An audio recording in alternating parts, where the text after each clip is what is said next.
श्रीराम समर्थ. विदेहापरी चालवूनी प्रपंचा, मुमुक्षु जना लागे अध्यात्म चर्चा. करोनी बहुलोक जे मिळविती, नमस्कार त्या ब्रह्मचैतन्यमूर्ती. जयाचा जनी जन्म नामार्थ झाला, जयाने सदावास नामात केला. जयाच्या मुखी सर्वदा नामकीर्ती, नमस्कार त्या ब्रह्मचैतन्यमूर्ती. सद्गुरुनाथ महाराज की जय. जय जय रघुवीर समर्थ श्रीराम. यं ब्रह्मा वरुणेन्द्र रुद्रमरुतस्तुन्वन्ति दिव्यैस्तवै वेदै साङ्गपदक्रमोपनिषदैर्गायन्ति यं सामगाः. ध्यानावस्थिततद्गतेन मनसा पश्यन्ति यं योगिनो, यस्या तन्न विदुःसुरासुरगणा. देवाय तस्मै नमः. महायोगपीठे तटे भीमरथ्या, वरं पुण्डरीकाय दातुं मुनीन्द्रैः. समागत्य तिष्ठन्त आनन्दकन्दं, परब्रह्मलिङ्गं भजे पाण्डुरङ्गम्.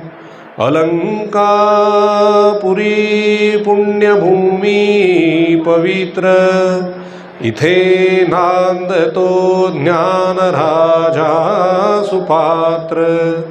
तया ठविता महापुण्यराशी, नमस्कार माझा श्री सद्गुरु ज्ञानेश्वरासी. पुंडलिक वरदा हरी विठ्ठल, श्री ज्ञानदेव तुकाराम. पंढरीनाथ महाराज की जय. सद्गुरुनाथ महाराज की जय. जय जय रघुवीर समर्थ. वसुदेवसुतं देवं कंसचाणूरमर्दनं, देवकी परमानन्दं कृष्णं वन्दे जगद्गुरुं. गोपाल कृष्ण महाराज की जय. राजाधिराज रामचंद्र महाराज की जय. पवन सुत हनुमान की जय. उमापति महादेव की जय. अम्बे मात की जय. दुर्गा मात की जय. संतोषी माते की जय. सब साधु संतन की जय. श्री अनंत कोटि ब्रह्मांड नायक राजाधिराज सच्चिदानंद सद्गुरु श्री ब्रह्मचैतन्य महाराज की जय. श्री ब्रह्मानंद महाराज की जय. जय जय रघुवीर समर्थ. श्री कृष्ण गोविंद हरे मुरारे, हे नाथ नारायण वासुदेवम्.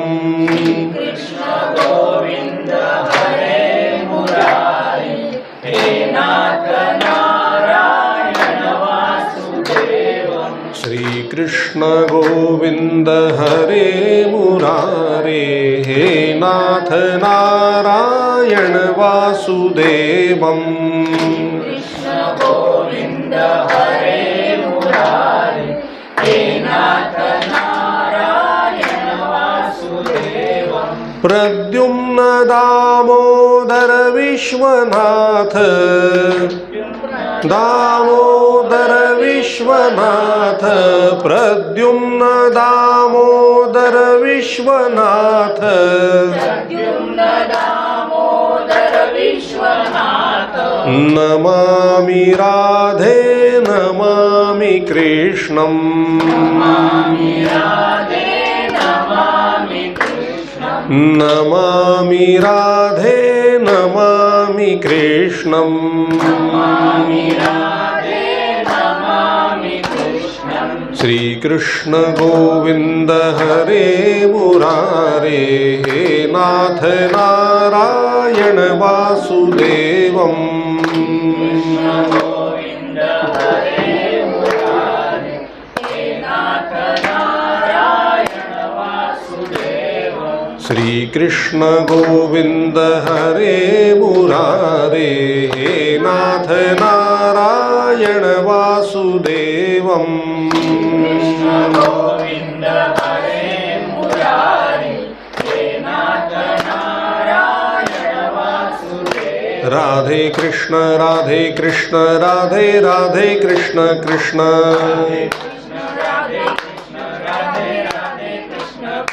राधे कृष्ण राधे कृष्ण राधे राधे कृष्ण कृष्ण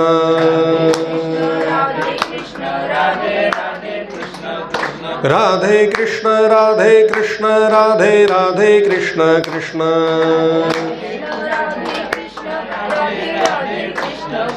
राधे कृष्ण राधे कृष्ण राधे राधे कृष्ण कृष्ण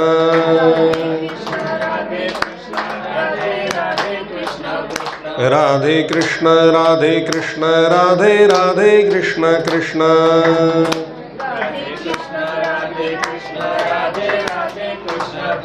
राधे कृष्ण राधे कृष्ण राधे राधे कृष्ण कृष्ण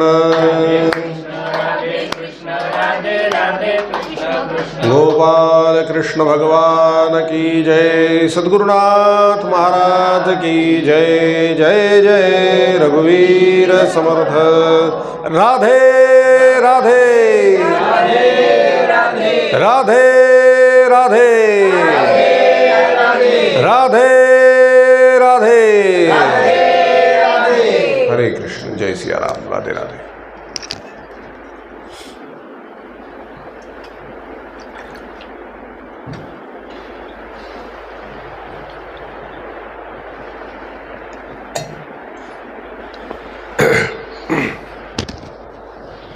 प्रभू,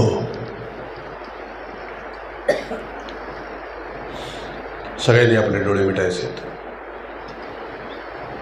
डोळ्यासमोर श्री क्षेत्र पंढरपूर मुख्य मंदिर, परमपिता पांडुरंग परमात्मा यांच्या समोर यायचं आहे. त्यांच्या चरणी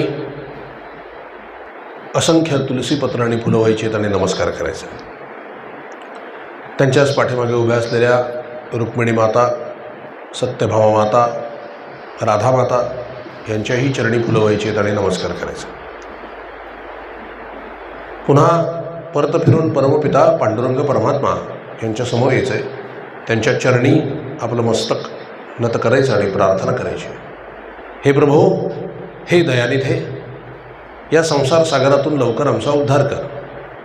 आम्हाला संतती, संपत्ती इत्यादी ऐहिक सर्व सुख प्राप्त होऊ दे आणि दया, क्षमा, शांती, विवेक, वैराग्य, आनंद, उत्साह, प्रेम इत्यादी पारलौकिकही सर्व गोष्टी आम्हाला प्राप्त होऊ देत.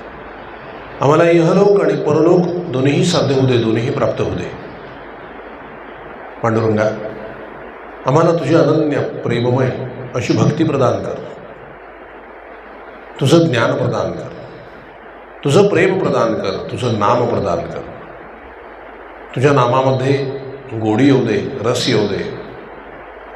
तुझं गोड नाम अखंड आमच्या मुखामध्ये वसू दे. आमचं आपापसातील निस्वार्थी प्रेम वाढेल असा उपाय कर आणि आम्हा सगळ्यांना तुझ्या चरणाशी अखंड प्रेमात, अखंड आनंदात, अखंड समाधानात, अखंड एकत्र ठेव. परमपिता पांडुरंग परमात्मा यांनी स्मित हास्य करीत आपला उजवा हात आपल्या सगळ्यांच्या मस्तकावर ठेवला आणि तथास्तु असा आशीर्वाद दिलाय. तो ग्रहण करायचा. पुन्हा एकदा त्यांच्या चरणी आपलं मस्तक नत करायचं आणि 2 मिनिटं डोळे झाकून स्वस्थ बसायचं आहे.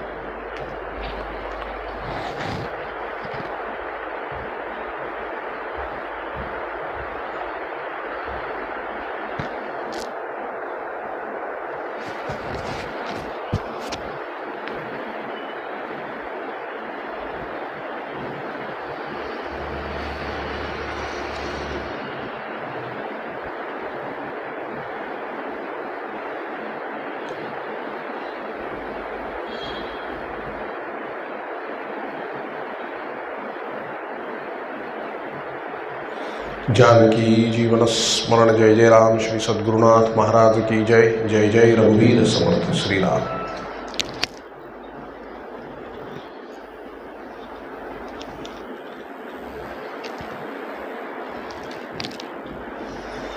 महावैष्णव संत भगवान श्री ब्रह्मचैतन्य महाराज आणि श्री ब्रह्मानंद महाराज आणि त्रैलोक्य पावने श्रीमद भागवत कथा ऐकण्याकरता जमलेले सर्व प्रिय भाविक जन. भागवत काल आपण पाहिलं, कलियुगामध्ये भक्तीला दोन श्रेष्ठ मार्ग सांगितलेत. एक सगळ्यात श्रेष्ठ, ज्याची तुलना कशाशीही होऊ शकत नाही, ती म्हणजे नामस्मरण, नामसाधना. कलयुग केवल नाम आधारा, हरी सुमिरन हरी कीर्तन सारा, किंवा सुमिर सुमिर नर उतरही पारा. केवळ नामस्मरण. आणि दुसरं जर काय असेल तर ते श्रवण आहे. भागवत श्रवण, भगवंताच्या कथा श्रवण, ते सगळं जे मोडतं ते सत्संगामध्ये मोडतं. म्हणून महाराजांचं एक वचन आहे, सत्संग आणि नाम हेच करतात परमार्थाचे खरे काम. असं आहे की एखादा नाग किंवा साप, समजा एखादा बिळात जाऊन बसलाय, तुम्ही बाहेरून ते काही करा, तिकडे ते धूर आणून सोडा किंवा वरून काठीने मारा, ते ज्या बिळात तो जाऊन लपून बसलाय, तो येईल का बाहेर? नाही येणार. त्याला काही स्पर्श होतोय काय त्याचा? नाही होत आहे. उकळतं पाणी सोडा बरं त्या बिळात, काय होईल? फास्कन बाहेर येईल आणि निघून जाईल. आपल्याला जर सापाला बाहेर काढायचं असेल तर. तसं वरवर स्तोत्र म्हणून आणि बाकीचे नमस्कार, पूजा, अर्चा, सत्यनारायण, कुलदेवता, अंक, सगळं ह्याचा उपयोग आहे, समाधान मिळेल. पण जी देहबुद्धी बाहेर पडायला पाहिजे ती पडणार का? नाही. त्या सापाला बाहेर काढायला जसं उकळतं तेल सोडावं लागलं ना, तसं ही देहबुद्धी बाहेर पडायला नाम सोडलं पाहिजे आतमध्ये. ते भगवंताचं नाम सोडलं की ती देहबुद्धी फास करून बाहेर येते. आणि आपल्याला काय वाटतं, आपली देहबुद्धी वाढली की काय, चिडचिड वाढली की काय, त्रास जास्त व्हायला लागला की काय, विचार जास्त वाढायला लागले की काय, आपले अनावर होतात त्यावेळेला विचार, सुचत नाही काही आपल्याला ना. मग समजावं की बरोबर उपाय सापडलेला आहे आपल्याला. आपण नाम घेतो म्हणजे आत अनेक जन्म पडलेले जे विचार आहेत आपले, आपण कितीतरी जन्म घेतले की नाही, म्हणजे सगळ्या विकारांची घाण, अनेक जन्मांच्या विकारांची घाण, विचारांची घाण ही जर बाहेर पडायला हवं असेल तर नाम आत गेल्यावर ते बाहेर पडतं. म्हणून नामस्मरण करू लागल्यावर चिडचिड व्हायला लागली, राग यायला लागला, घरात थोडंसं उग्र स्वभाव आपला झाला, घाबरून जायचं कारण नाही. विचार खूप यायला लागले, घाबरून जायचं कारण नाही. तुमचं साधन बरोबर चाललेलं आहे. एक दिवस ते असे बाहेर पडून पडून पडून पडून पडून पडून स्वच्छ होतं. हे आतमध्ये जमलेले विचार आणि विकार बाहेर पडायला ठिकाण कुठली आहेत माहिती आहे का? दोन, एक डोळे आणि एक तोंड. खडखड गडगड गडगड गडगड अश्रू. कोणी ओरडतंय आपल्याला समजून घेत नाही. नाम घेत असताना नाम चालू पाहिजे, मात्र त्रास होतोय आपल्याला, जुन्या आठवणी येतात, काहीतरी फार वाईट वाटतं, मग डोळ्यातून गडगड गडगड गडगड गडगड अश्रू येतात ना, ते सगळं निघून चाललंय. आठवणी मिठवणी सगळं बाहेर निघून चाललंय. कायमचं जाण्यासाठी ते येतं. हा नाही, दुसरं काय? तोंड. आलेले विचार धाडकन आपण बोलून मोकळे होतो, समोरच्याला वाटेल तसं पटकन बोलून मोकळे होतो. नाम चालू असताना हे होत असेल तर ते विचार आणि विकार कायमचे बाहेर पडायला आलेले आहेत. मग अशा वेळेला आपण नाम सोडून गप्पा बसलो तर ते तिथेच थांबतील, ते परत काही बाहेर पडायचे नाहीत. याला एक उत्तम उदाहरण असं आहे की आपण बघा, घर भाड्याने देतो हां, आणि दर महिन्याला भाडं येतं. एखाद दिवशी आपल्याला काय हवं असतं की आता भाड्याने आपल्याला द्यायचं नाही आहे, घर आपल्यालाच वापरायचं आहे. मग आपण ते भाडेकरूंना सांगतो की आता तुम्ही 1-2-3 महिन्यात घर खाली करा, आम्हाला ते वापरायला पाहिजे. तो काही जायला तयार होत नाही. बरं, मग तो काय करतो, आपण त्याला सांगितलं की तो जरा दमदाटी करायला लागतो आपल्याला. असं चालेल का, तसं चालेल का, इकडे बघून घेईन तिकडे बघून घेईन, दमदाटी करायला सुरुवात करतो. आपण तर काय न भांडणारी माणसं आहोत. आपण म्हणतो जाऊ दे ना, कशाला राहतोय तर राहू दे म्हणून शांत बसतोय आपण. बरोबर आहे.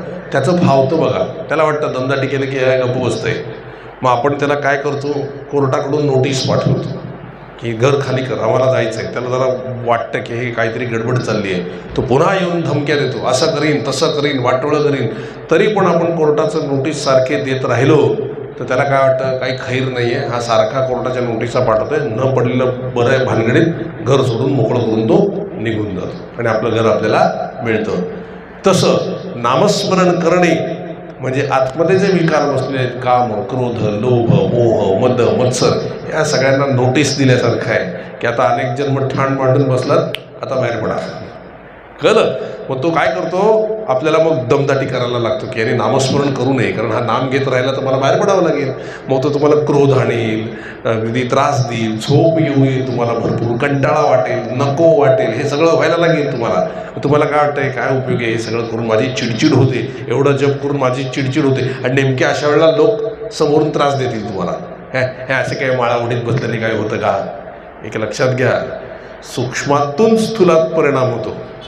स्थूलाचा सूक्ष्मात नाही होत, सूक्ष्मातून स्थूलात. म्हणजे हे विकार कसे बाहेर पडतील, तुम्हाला त्रास देतीलच, इतरांच्या मनात प्रवेश करून तुम्हाला त्रास देतील. हे असं काही माळ करून कधी होतंय का? असं नुसतं संख्या मोजून काही होत आहे का? आणि लोक काय म्हणतील, मोजायलाच कशाला पाहिजे, देव काय मोजून तुम्हाला देतोय का? देवा करता करता मोजूनच कशाला करायला पाहिजे? हे असे वेगवेगळ्या पद्धतीने तुमची बुद्धी नामातून बाहेर घालवायला बघणार.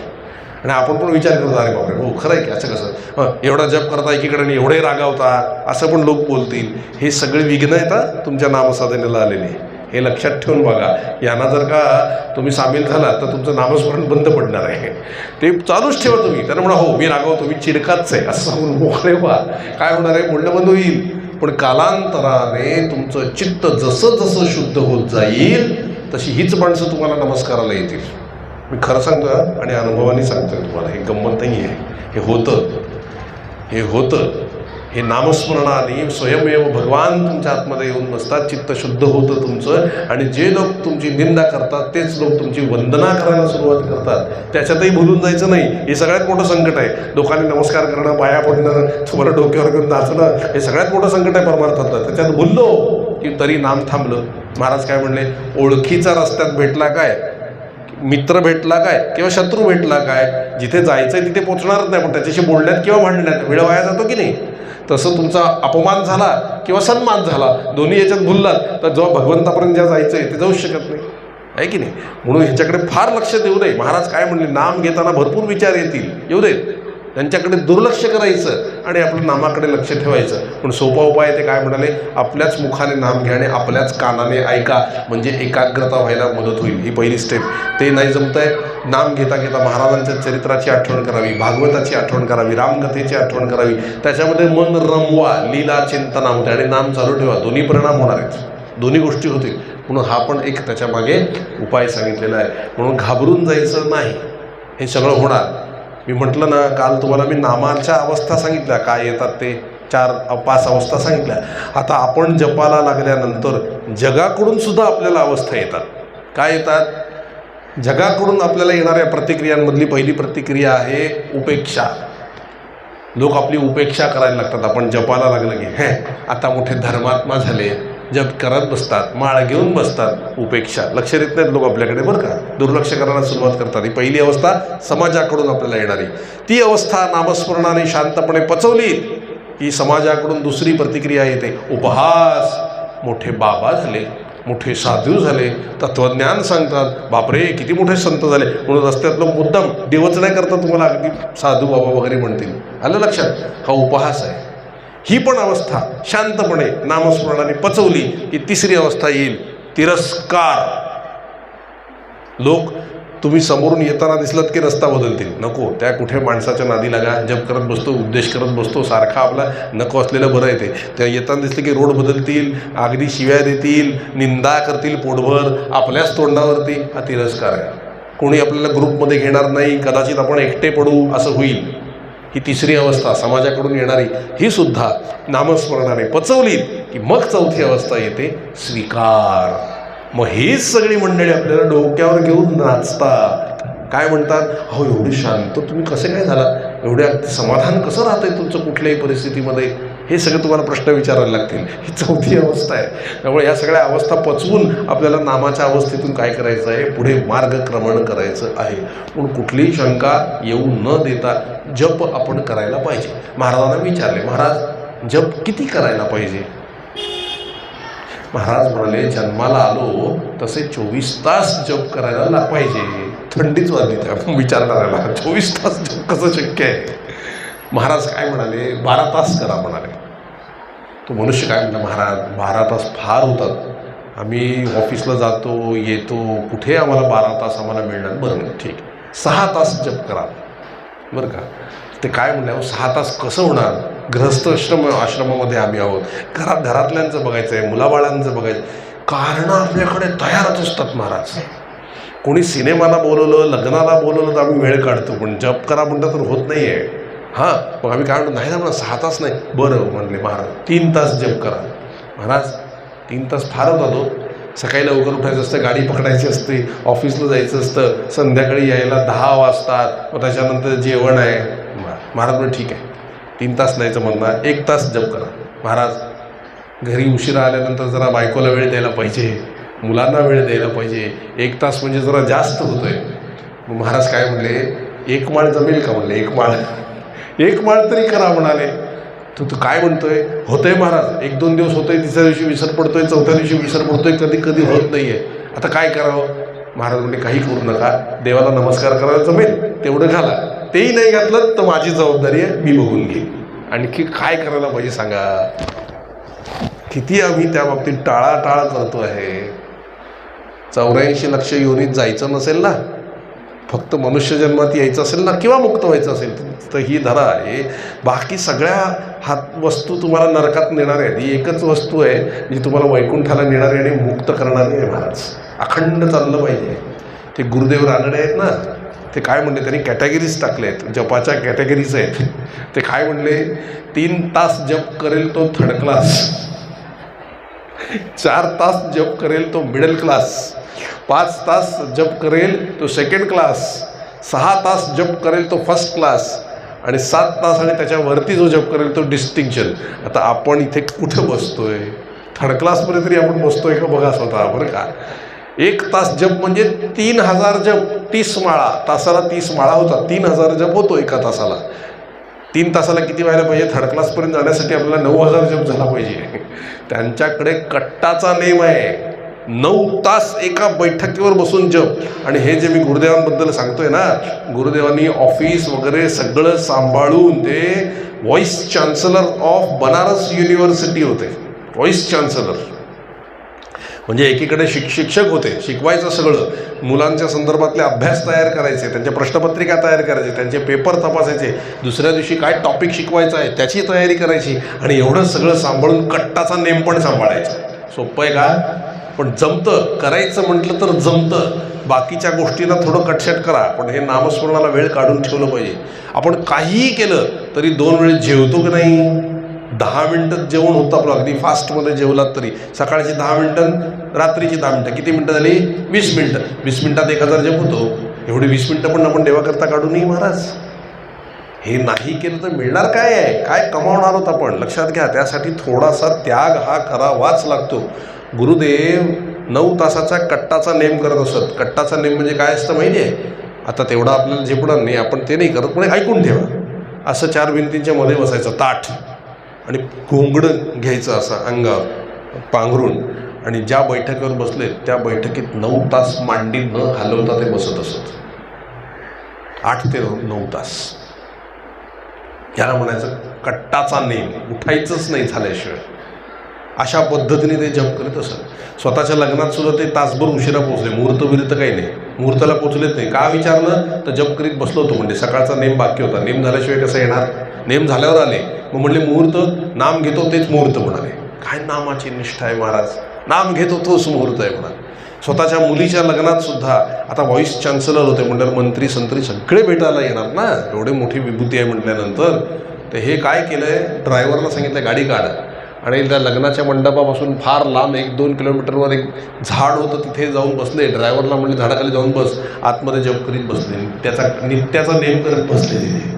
अहो म्हणले तुमच्या मुलीचं लग्न आहे, मोठे मोठे अधिकारी, त्याच ते सगळं काय नाशिवंत आहे म्हणले, ते काय बघायचं आहे तिकडे, हे नेम महत्त्वाचा आहे म्हणा. ते मुलीचं लग्न आहे ती बघून गेली म्हणले, मी आपलं जप करीत बसतो. काय पण नामाचं महात्म्य आहे. आणि अशा पद्धतीने ते जप करत असं उगीच नाही एवढे मोठे झाले.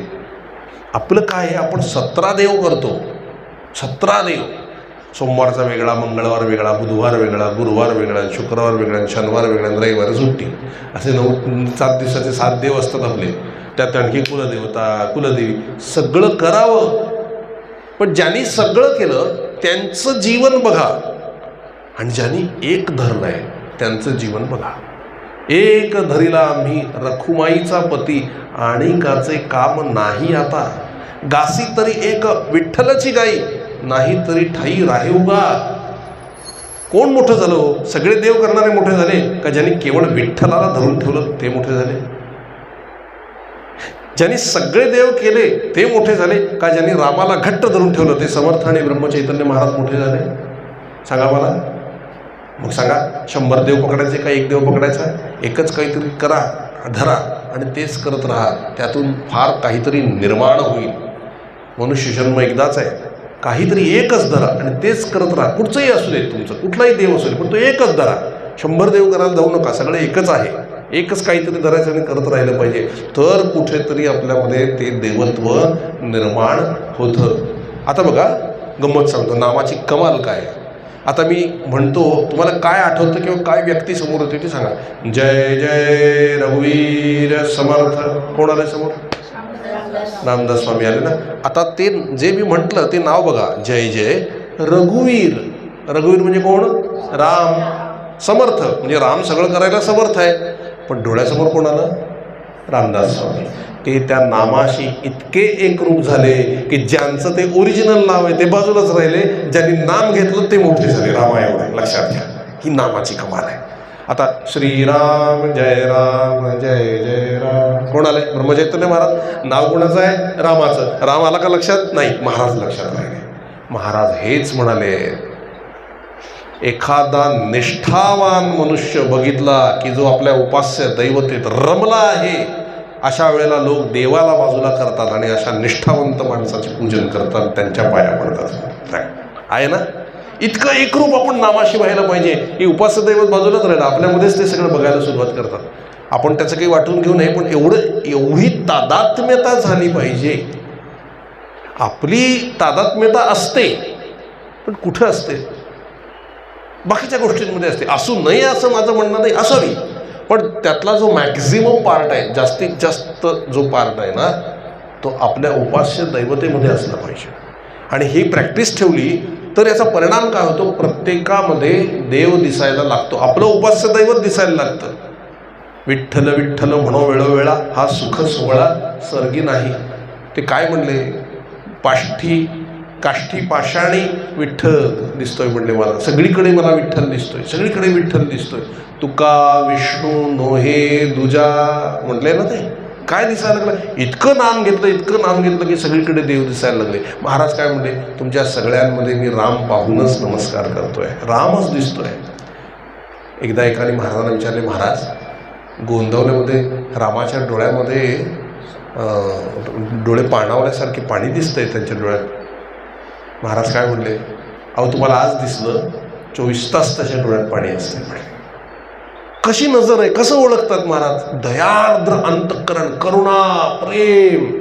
हे जसं महाराजांमध्ये, ते महाराजांना रामातलं दिसलं ना, आपल्याला जिवंत माणसांमधलं दिसत नाही. ते मूर्ती सोडूनच द्या, आम्हाला ती मूर्ती वाटतच नाही, आम्हाला तो देव वाटतच नाही. बघा, इतकी भावना आपल्याच भावनेने होतं ना. भावना किती प्रगल्भ पाहिजे, आणि ती कशाने होईल? तर ती नामस्मरणाने होते.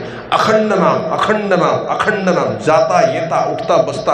आणि इतकं सोपं साधन आहे महाराज, त्याला कुठलेच नियम नाही आहे. आणि नियम नाही म्हणून आपण लक्ष देत नाही, म्हणून आपण करत नाही. हातात माळ घेतलं की सुरू ठेवा. मग माळ कशाला घ्यायला पाहिजे? माळ का घ्यायची हातामध्ये? नुसतंच जिभेला चाळा लावू शकतो ना आपण, जिभेने म्हणू शकतो. तुम्ही एक प्रयोग करा. सकाळी आंघोळीला बसल्यानंतर पहिला तांब्या घेतो ना आपण, त्या पहिल्या तांब्या घेताना नाम सुरू करा. आणि आंघोळ होऊन बाहेर येतो आपण कपडे घालून, तोपर्यंत ते नाम चालू राहतं का बघा. पहिला तांब्या घेतल्यावर श्रीराम जय राम जय जय राम, दुसऱ्या तिसऱ्या तांब्यात नाम सुटलेलं असतं, आपलं काही संबंध येत नाही. आणि आपण लोकांना काय सांगतो? आमचं अखंड नाम चालतं. अखंड विखंड काही चालत नाही महाराज. अखंड ज्याचं नाम चालेल ना, तो संतच होऊन जातो, त्याची वृत्तीच बदलून जाते.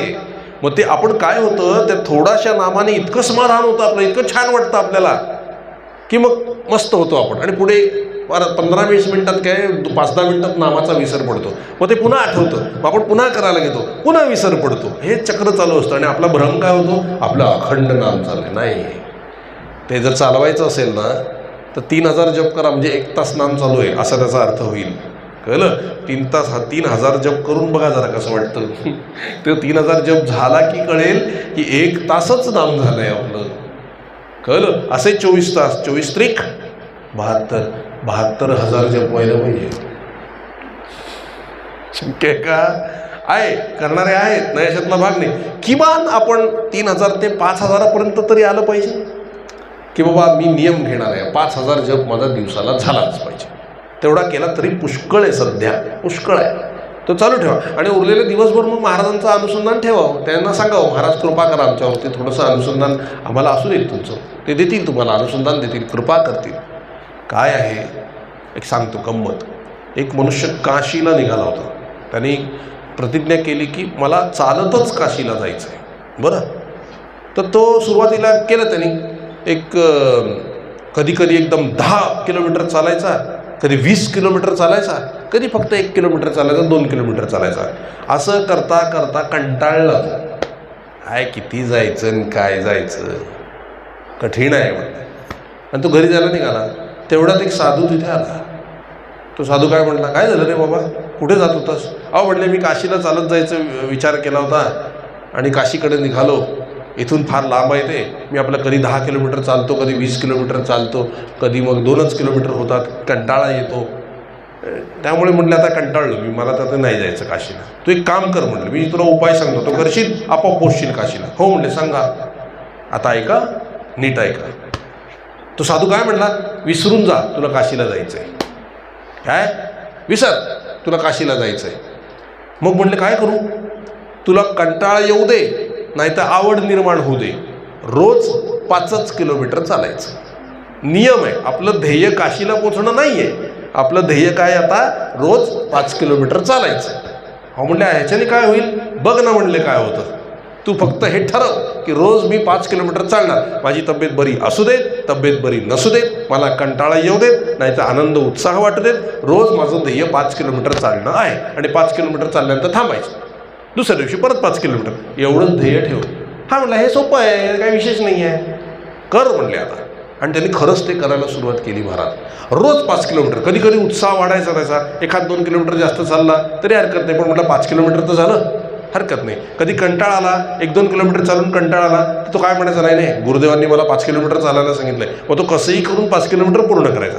असं त्याचं सुरू झालं. रोज 5 किलोमीटर चालणं, 5 किलोमीटर चालणं. महिने निघून गेले. तो विसरला आपल्याला काशीला जायचं आहे. त्याच्या लक्षात काय आलं, राहिलं फक्त 5 किलोमीटर चालायचं आहे. 1 वर्ष निघून गेलं आणि 1 वर्षानंतर तो साधू त्याला पुन्हा रस्त्यात भेटला. अरे ओळखलंस का? अरे महाराज तुम्ही?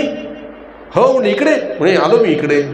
तू काय चालतोयस ना 5 किलोमीटर? हो म्हणे, रोज न चुकता 5 किलोमीटर चालतोय. तुला कळलं का काय झालं? काय झालं महाराज? काशी 5 किलोमीटर मागे राहिलं, जा काशीला जा. कधी आलं ते कळलंच नाही त्याला. तसं आम्हाला भगवंताची प्राप्ती हे ध्येय आहे. मग कधी कमी आम्ही 2,000 जप करतोय, कधी 10,000 करतोय, कधी 20,000 करतोय, कधी 3,000 करतो आहे. मग कंटाळायचं काय, अजून देवाची प्राप्ती होत नाही. मग महाराज काय सांगतात, ठराविक नेम घ्या. नेम थोडाच असावा पण तो प्राणापलीकडे सांभाळावा. रोज 5,000 जप करा. आपल्याला भगवंताची प्राप्ती काय नको आहे, आपल्याला फक्त 5,000 जप करणं एवढंच आपलं ध्येय आहे आयुष्यामध्ये. जास्त झालं तर चालेल, कमी होता कामा नये. एक साधारणपणे सांगतोय, 5,000 रोज जप करायचा. असा आपण रोज नित्य नेमाने 5,000 जप करू लागलो की आपण विसरून जाऊ की आपल्याला भगवंताची प्राप्ती करायची आहे किंवा काय. आपल्या लक्षात काय राहत नाही, गुरुनी मला सांगितलं रोज 5,000 जप करायचं आहे म्हणून. मग आपण 5,000 जप करत राहतो. एक दिवस महाराज येतील तुम्हाला भेटायला. अरे झाली तुला भगवंताची प्राप्ती, काय करायचं बाकी राहिले ना. कळलं, आपल्या नकळत ते होऊन जात आहे. म्हणून अशा पद्धतीने आपल्याला हा मार्ग आहे. सामान्य माणसाला मोठी ध्येय नको, छोटं छोटं बरं आहे आपलं, नाही का. आता इथे पहिल्या मजल्यावर यायचं असतंय की नाही, मोह होतो लिफ्टनी यायचा. पण शरीराला चांगली सवय असण्यासाठी काय करायचं, 4 पायऱ्या चढायच्या आहेत म्हणून इथे असं अर्ध्या वाटेवर यायचं. अर्ध्या वाटेवर हे फसवायचं, स्वतःला अडकवायचं. अर्ध्या वाटेवर आलं ना की लिफ्टसाठी खाली जायला लागतं. कळलं. मग खाली पण जायचं नाही, आता काय 4-5 पायऱ्या आणखी चढावरती आलो की बरोबर चालत तिथून प्रकृती उत्तम राहते. सांगण्याचं तात्पर्य काय आहे, स्वतःला अडकवा. आपण नको तिथे अडकवून ठेवलं आहे सगळ्या स्वतःला. हे करायचं आहे, ते करायचं आहे, ते करायचं आहे, ह्यांचं कसं होईल, त्यांचं कसं होईल, हा कसा वागेल आणि तो कोणी नाही. सांगू का तुम्हाला गंमत, आपण नसलो ना की सगळं छान चालतं. आपण असल्यावरच गडबड असते. तुम्ही बघा ते लहान मुलांना ना आपण सांगितलं ना की आम्ही आता बाहेर चाललो 2-3 दिवस आम्ही घरी, त्यांना कसला आनंद होतो ते दाखवत नाही ते थोडं अरे लवकर या लवकर, नाही ते त्यांना बरंच वाटत असतं ते. मग आपण गेलो ना की ते अगदी मस्त अगदी हात पाय पसरून झोपतात, काय हवं ते खातात, काय ते आवरायला नको, तिथल्या तिथे मजा असते त्यांना त्याच्यामध्ये. मस्त मित्रमंडळी गोळा करून मजा अगदी धमाल करत असतात ते. ज्या दिवशी त्यांना फोन येतो ना आम्ही येतोय, हाय एवढं लवकर कशाला येतं, अजून थांबा की 2 दिवस तिकडे, बरं वाटेल तुम्हाला तिकडे, नाही का. त्यांना मजाच असते. आपल्याला उगीच काळजी कसं होत असेल माझ्या मुलांचं, काय बिचारी खात असेल, अहो मस्त खाऊन पिऊन मजेत असतात ती, काही काळजी करायची नाही. आपण उगीच काळजी करत बसतोय, आपण आलो की त्यांना संकट पडतंय बघा, नाही का. उगीच आपल्याला वाटत असतं ह्यांचं कसं होईल, सगळ्यांचं मस्त होत असतंय. एक 80 वर्षाचे एक गृहस्थ महाराजांकडे आले आणि ते काय म्हणले, महाराज सगळा प्रपंच बिघडला आहे म्हणले. कधी म्हणाले, 80 वर्षाचे असताना महाराज सगळा प्रपंच बिघडला आहे म्हणले. अहो काय झालं म्हणाले महाराज. म्हणजे काय झालं. अहो म्हणते ते बायको नीट माझ्याशी वागत नाही, मुलं काही माझ्याशी नीट वागत नाही, उलटी सुलटी उत्तरं देतात, त्या सुनांना पण काय अक्कल नाही, वाटेल तशा वागत असतात, माझं घरामध्ये कुणीही ऐकत नाही म्हणले, प्रत्येकाची दिशा निराळी, कोण कुठे चालतंय कोण कुठे चालतंय, घराचा सगळा बट्ट्या बोळ झालाय, माझ्या सगळ्या प्रपंचाची घडी विस्कटली आहे.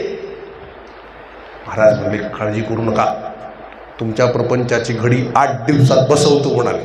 समाधान, त्याला बरं वाटलं, अरे वा छान म्हणला, 8 दिवसात घडी बसवतात, मज्जा आहे म्हणले. तो गेला घरी निघून. बाबा बेलसरे होते तिथे.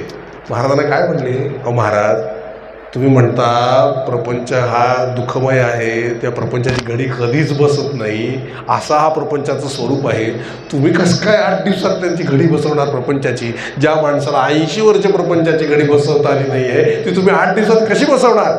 महाराज म्हणले बघा म्हणाले, 8 दिवसानंतर बसते बरोबर. 8 दिवसांनी तो मनुष्य मेला आणि प्रपंचाची घडी बसली. आपलं असंच होणार आहे महाराज. आपण गेलं तर प्रपंच मस्त होत आहे, सगळ्यांचा अगदी आनंद होतोय. सांगायचं तात्पर्य काय आहे, आपल्याला उगीच वाटतंय कारण नसताना की आपल्या मागे कोणाचं कसं होईल, मस्त होतं सगळ्यांचं, कळलं, अडत नाही, कोणाचं कोणाशिवाय ही अडत नाही. 4 दिवस दुःख करतात महाराज, कळलं का, नंतर मग मस्त वडापाव आणून खातात घरामध्ये, मस्त, काय त्याला बिघडत नाही आहे त्यांचं. आपल्याला उगीच हळहळ वाटत असते, आपण गेल्यावर त्यांचं कसं काय नाही, मस्त आहे, सगळ्यांचं मस्त चाललेलं असतंय. ते कोण हार तरी वर्षात आठवण झाली तर अरे श्राद्ध होतं की काल, ते हार काढणार मी खाणार नवीन, काय महाराज आपली परिस्थिती सांगा. उगीच आपल्याला वाटतं की नाही. हा वेळ आहे ना महाराज, हे जे प्रेम आहे ना हे महाराजांना द्या, नामाला वाहून घ्या. आज 70 वर्षाच्या माणसाची घरात परिस्थिती काय आहे सांगा, 70 आणि 80च्या दरम्यान. विचारतंय कोण घरात. पण हेच बाबा महाराज सातारकर असतील किंवा आणखी कोणी मोठे कीर्तनकार असतील, ते जर कीर्तनाला आले, तेही आपल्याच वयाचे 70-80, त्यांची केवढी पूजा होते. काय फरक आहे त्यांच्यात आणि आपल्या. त्यांचे 80 वर्षाचं आयुष्य आणि आपल्या 80 वर्षाचं आयुष्य काय फरक आहे. त्याने देवाला आपलंसं करून घेतलं आणि आपण प्रापंचिक लोकांच्या मागे लागलो, हा फरक आहे. ज्यांनी देवाला आपलंसं करून घेतलं, संबंध प्रपंचरूपी माणसं त्यांना शरण जातील आणि जे प्रपंचच करत बसलेले त्यांना घरातले सुद्धा विचारत नाहीत. लक्षात. म्हणजे जीवनात येऊन मिळवायचं काय, राम मिळवायचं आहे महाराज. आपण म्हणतो तुमच्या प्रपंचात राम नाही, राम नाही म्हणजे काय, मजाच नाही आहे, नाही का. काय काय विशेष असते मला सांगा.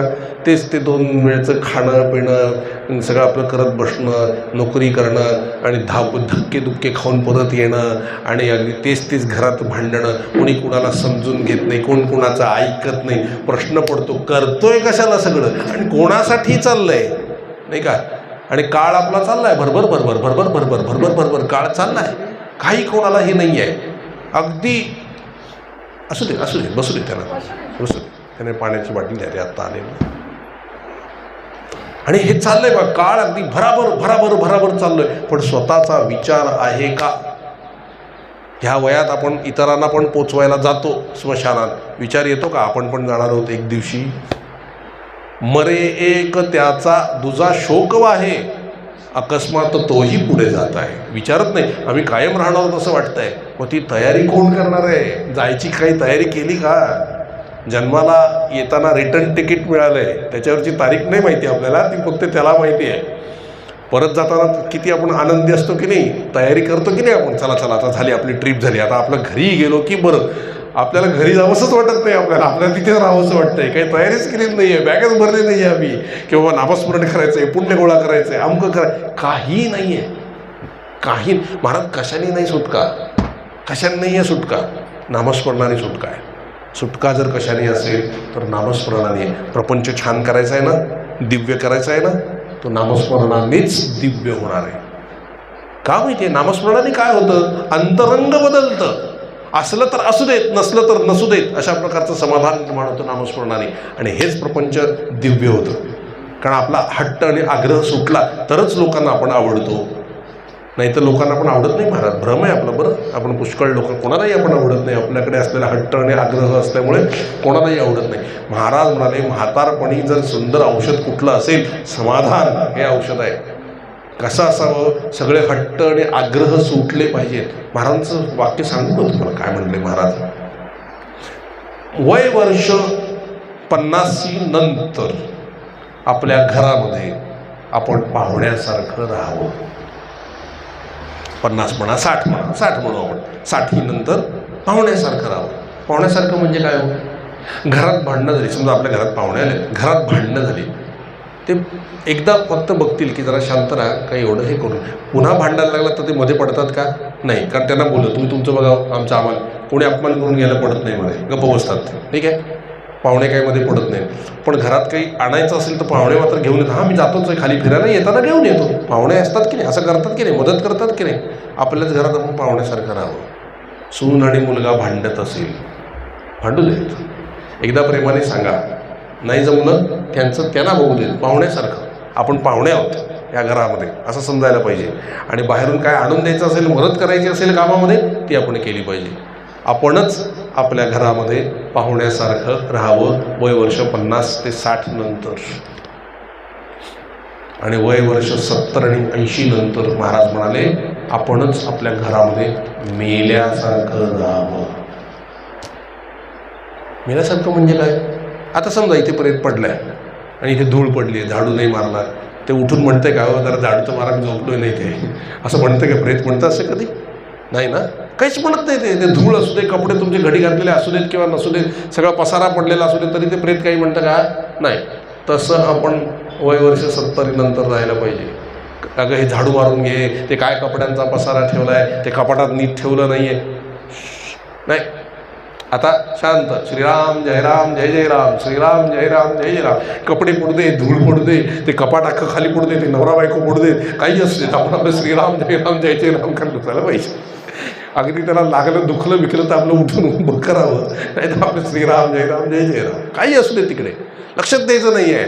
तरच आपल्याला सुखाचे आणि आनंद. मग सांगतो, तुमचा आनंद एवढा वाढेल नामस्मरण करता करता, की जी मंडळी आपल्याला विचारत नाहीत त्या वयामध्ये, ती मंडळी आपल्या आजूबाजूला येऊन बसतील. आई बाबा, किती समाधानी आहात तुम्ही, काय असं तुम्ही केलं की एवढे समाधानी आहात, हे. मग ते म्हणतील, बाहेर यात्रेला जायलाच पाहिजे का? तुम्ही घरात असताना बरं वाटतं, समाधान वाटतं. कारण आपले व्हायब्रेशन्स पसरतात ना घरात महाराज, है ना, त्यांना बरं वाटतं. मग जिंकलात की नाही, है ना. काही न करता नुसतं म्हातारपण घरात काढणं म्हणजे शिव्या खाणं, जप करत बसून गप्प बसणे म्हणजे मग लोक विचारायला येतात आपल्याला. आणि मग आपण असे राहिल्यामुळे लोकांना घरात आपण असावं असं वाटतं. शांतपणे श्रीराम जय राम जय जय राम. तिकडे कर्नाटकमध्ये धारवाड जवळ एक घुबडी, धारवाडच मला वाटतं, धारवाडला एक ग्रस्त होते. ते असेच 70-75 वर्षाचे अखंड जप, दुसरं काही नाही, सारखं आपलं श्रीराम जय राम जय जय राम, श्रीराम जय राम जय जय राम, श्रीराम जय राम जय जय राम, दिवसभर चाललेलं असायचं, श्रीराम जय राम जय जय राम, श्रीराम जय राम जय जय राम. एकदा त्यांचा मुलगा, तो जरा हे होता, आर्किटेक्ट वगैरे होता, तो घरी वरती आला. त्यांचा बंगला होता, त्या बंगल्यात ते राहत होते.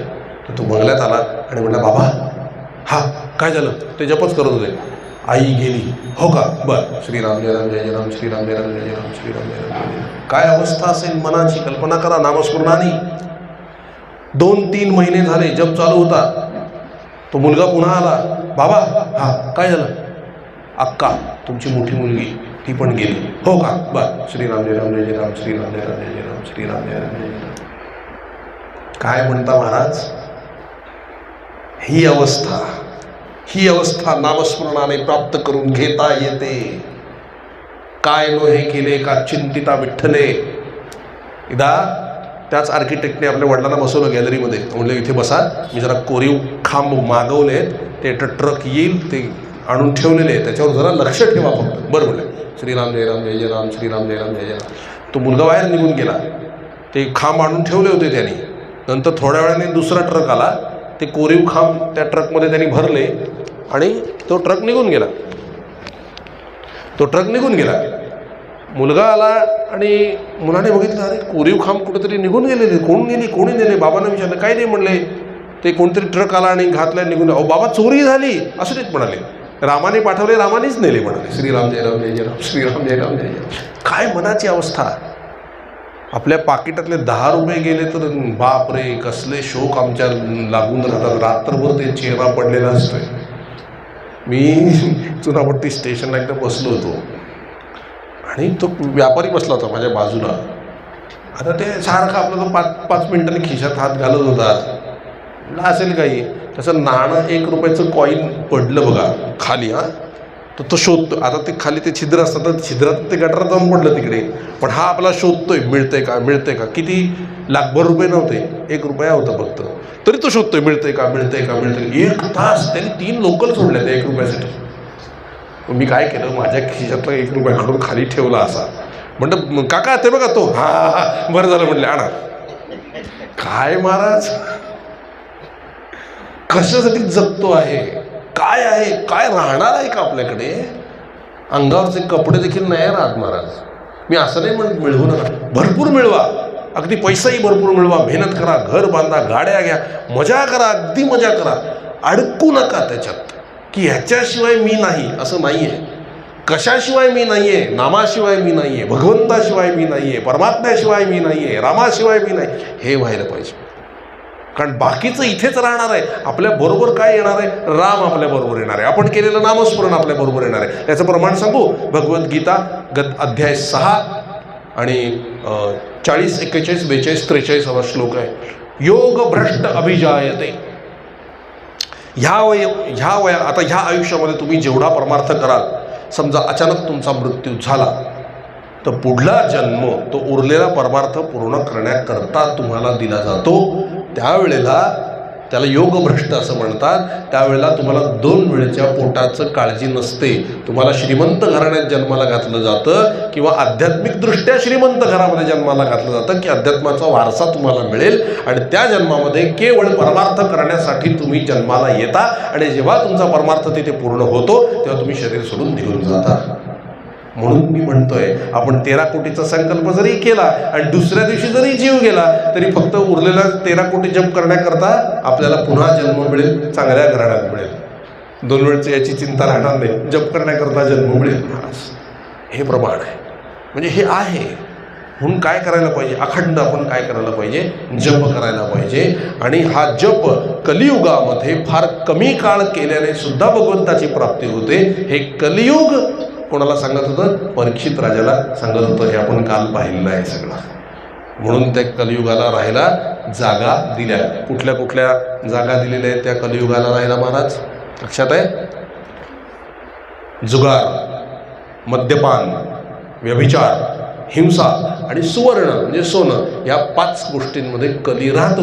म्हणून ह्या 5 गोष्टींच्या नादी लागलात की भांडणं, कलह सगळं सुरू होतं. म्हणून या 5 गोष्टींपासून भगवत भक्तांनी लांब राहिलं पाहिजे.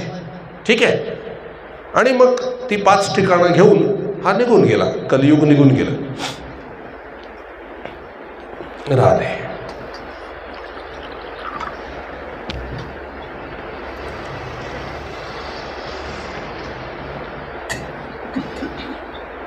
कलियुग निघून गेलं. राजा परीक्षित त्याने ते सगळं केलेलं होतं आणि घरी जायला निघाला. सकाळपासून बाहेर होता पण त्याला संध्याकाळपर्यंत शिकार मिळाली नाही. थकला म्हणून पाणी पिण्यासाठी कुठेतरी जवळ आश्रम आहे का बघत होता आणि त्याला शमीक महामुनींचा आश्रम मिळाला. कुठले महामुनी? शमीक. तो आश्रमात शिरला आणि काय म्हणला, भगवन, ते योग समाधीमध्ये होते, समाधी लावलेली होती त्यांनी. भगवन, मी राजा परीक्षित जंगलात शिकारी करण्याकरता आलो होतो, पण शिकार काही मिळाली नाही. थकलो आहे, मला तहान लागली आहे, भूक लागली आहे, काही खायला पाणी बिणी असेल तर मला द्याल का तुम्ही, प्यायला पाणी खायला काही असेल तर. ते समाधीमध्ये होते, त्यामुळे त्यांचं लक्ष नव्हतं, ते भगवंताच्या चिंतनात होते. म्हणून 2दा विचारलं, 3दा विचारलं, काही नाही म्हणताना नमस्कार केला आणि राजा परीक्षित बाहेर आला. राजा परीक्षिताच्या हे लक्षात नाही आलं की आपल्या डोक्यावर सोन्याचा मुकुट आहे आणि आपण कलीला राहायला सोनं ही जागा दिलेली आहे. लगेचच त्या सोन्याच्या मुकुटामध्ये कलीचा प्रवेश झाला आणि कलीचं मुख्य काम आहे बुद्धी भ्रष्ट करणं. बुद्धी भ्रष्ट करतो कली. हे कलियुग आहे ना, आत्ता सगळ्यांची बुद्धीच भ्रष्ट होणार आहे सारखी. आपण आता गाडी पकडायला जातो की नाही, आपण नॉर्मली जिन्याने चढून जात असतो. जरा लोकल सुरू झाले की आपण काही चढत नाही, ॲक्सिडेंट व्हायला नको किंवा लागायला नको. कली तिथेच प्रवेश करतो. अरे जरा तर चालू झाले, पळ धाव पकड गाडी. आणि तो इतका जोरात विचार येतो की आपण कधीही असं न करत असलेली माणसं चुकून त्या दिवशी ते पकडतो, तशी गाडी धाडकन पडतो आणि गाडी खाली संपला विषय. कळलं? हे प्रारब्ध, हा कली आहे महाराज, कली. अशा वेळेला सत्पुरुषांनी सांगितल्याप्रमाणे जर आपण वागलो, भागवतात लिहिल्याप्रमाणे जर वागलो, रामायणात लिहिल्याप्रमाणे जर आपण वागलो तर आपली बुद्धी भ्रष्ट होत नाही. झालेली असली तरी बुद्धी शाबूत राहते आणि आपले प्राण वाचतात. उदाहरण सांगतो. महाराज गोंदवल्यात रोज रात्री बाहेर निघत असत, लंगोटीची चिंधी करून कोण कुठे झोपलंय बघायला निघत असत. भरपूर पाऊस एक दिवस चालू होता. त्या एका पडक्या भिंतीखाली 2 जण झोपले होते. त्या दोघांना उठवलं महाराजांनी आणि म्हणले, अरे इथे झोपू नका, भिंत पडायची, पाऊस जोरात चाललाय, मंदिरात येऊन निजा. आणि असं म्हणून महाराज निघून गेले. त्या दोघांपैकी एक उठला, तो दुसरा काय म्हणला, अरे झोप रे म्हणले. नाही म्हणले, महाराज म्हणले ना तिकडे आतमध्ये जायला सांगितलंय. अरे काय उजाडायला 1 तासभर तर राहिला आहे, मी झोप येतेस काय नाही होत, मी तर झोपतो. नाही म्हणले, मी नाही झोपणार, गुरु आज्ञा आहे मंदिरात येऊन झोपा. मी चाललो म्हणाले मंदिरात. तो गेला उठून मंदिरात आणि 4:30ला पावसाचा जोर वाढला आणि भिंत पडली आणि तो मनुष्य जो झोपला होता तो चिरडून मेला. आणि ही बातमी सकाळी कळली. तो एक वाचला. महाराज म्हणले, दोघांच्याही प्रारब्धात मृत्यू होता, त्याने ऐकलं नाही म्हणून मेला. गुरु आज्ञेचं पालन केलं, त्याचं प्रारब्ध बदललं आणि तो वाचला. प्रारब्धाचा जोर मोठा विलक्षण असतो, मोठ्यांची बुद्धी पालटतो. पण अशा वेळेला सद्गुरू आज्ञेच्या बाहेर जर आपण गेलो नाही तर प्रारब्धसुद्धा बदलतं. लक्षात आलं कसं असतं? म्हणून कलीचं काम काय आहे? बुद्धी भ्रष्ट करणं. ते ऐकायचं नाही, आपल्याला सांगितलं असेल त्याप्रमाणे वागलं पाहिजे. एकदा मी असा डोंबिवली स्टेशनला रामायण करायला चाललो होतो, रामकथा करायला चाललो होतो. तर माझी सवय आहे, कुठे असलं पुस्तक असेल तर रामकथा होतीच माझ्याकडे, रामचरितमानस थोडं वाचत होतो. तिकडे बाजूला एक कपल बसलं होतं. तो मुलगा हसायला लागला. हे काय ढोंग आहे म्हणले, कुठेही काही रामायण वाचताय, स्टेशनवर आत कळतंय का नाही. मी गप्प बसलो, काही बोललो नाही. आणि लोकल आली आणि गाडी फुल भरली होती. मी चढलो, तोही चढला, बायको राहिली खाली. आणि ती गाडी सुटली डोंबिवलीवरनं कल्याणच्या दिशेने. तर तू हो माझी बायको राहिली. मी म्हटलं, रामायण वाचलं असतं ना तर ही वेळ नसती आली. तो म्हटलं, रामायणाचा याचा काय संबंध?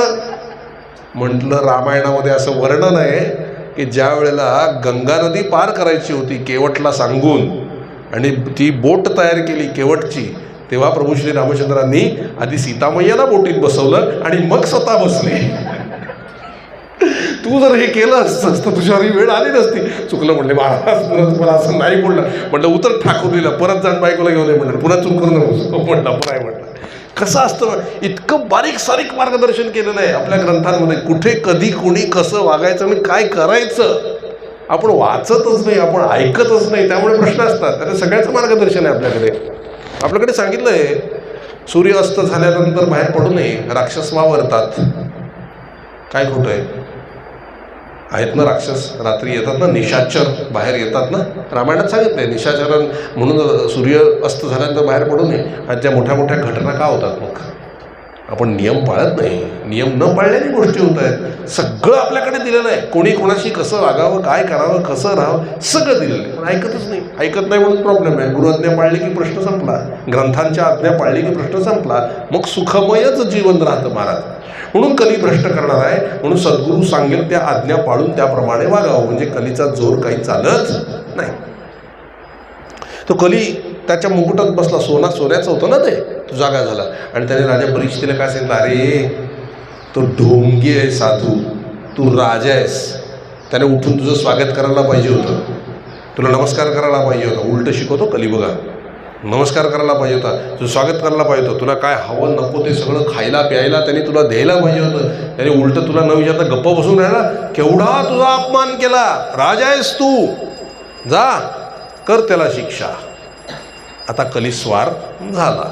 कलिस्वार असेल ना महाराज, लगेच कळतं आपल्याला. 7-8 आला ना समजावं कली बसलाय. आणि असा नॉर्मल असेल ना माणूस, असा हात जोडून अगदी विनम्र, तर समजावं की चांगली बुद्धी आहे. तो गेला जो राजा परीक्षित, तो ताठ होऊन गेला. अरे ढोंगी साधू म्हणले, हा मी राजा, इकडचा राजा परीक्षित, मी आलेला असताना माझं स्वागत करायचं लाभच राहिला, तो जागचा हल्ला नाहीस. अरे मी राजा आहे, माझ्यामुळे तुम्ही सुरक्षित आहात. हे तुमचं यज्ञयाग चाललंय ना, हे माझ्यामुळे चाललेलं आहे. उठ आणि मला काहीतरी खायला दे, प्यायला दे. हा मोठा आवाज चढवून बोलला.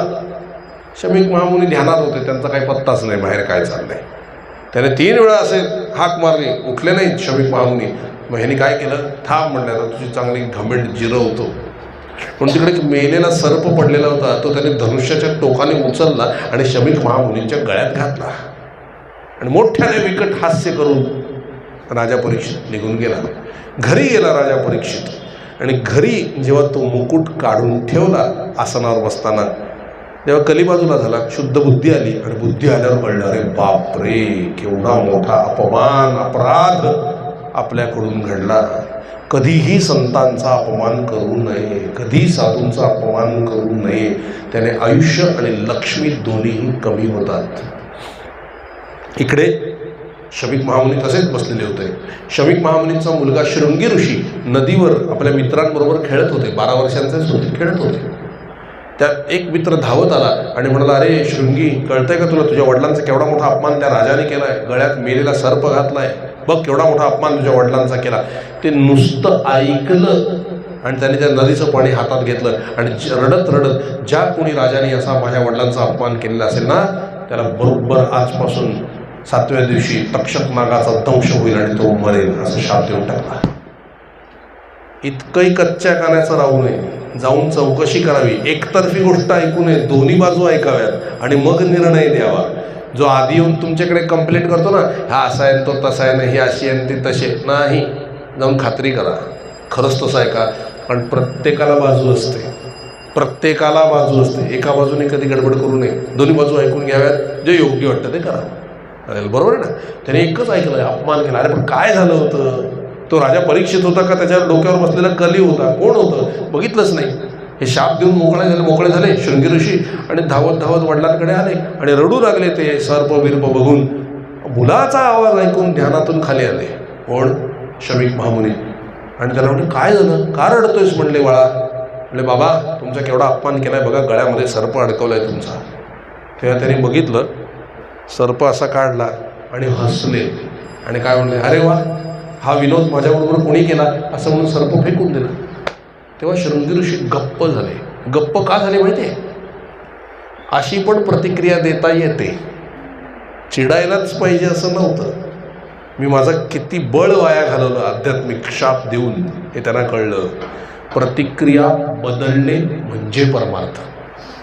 आता आपण इतके वर्ष जप करतो आहे, पूजा करतो आहे, परमार्थ करतो आहे, अगदी सगळ्या देवाला नमस्कार करतो आहे, आपली प्रतिक्रिया बदलली का, बदलणं फार महत्त्वाचं आहे. मी नेहमी एक गोष्ट सांगतो, आता इथे पण सांगतो, महाराजांच्याच वेळेची आहे, घडलेली आहे. एक नवरा बायको होते. तो नवरा अतिशय क्रोधी, म्हणजे जेवणात मीठ कमी झालं हे ताट भिरकावून देणार आणि बायकोला अगदी शिव्या देणार भरपूर, अगदी काय असेल ते, मीठ जास्त होऊ देत नाही तर कमी होऊ देत, भांडी ताट पहिलं भिरकावून देणार, अशी त्याची सवय.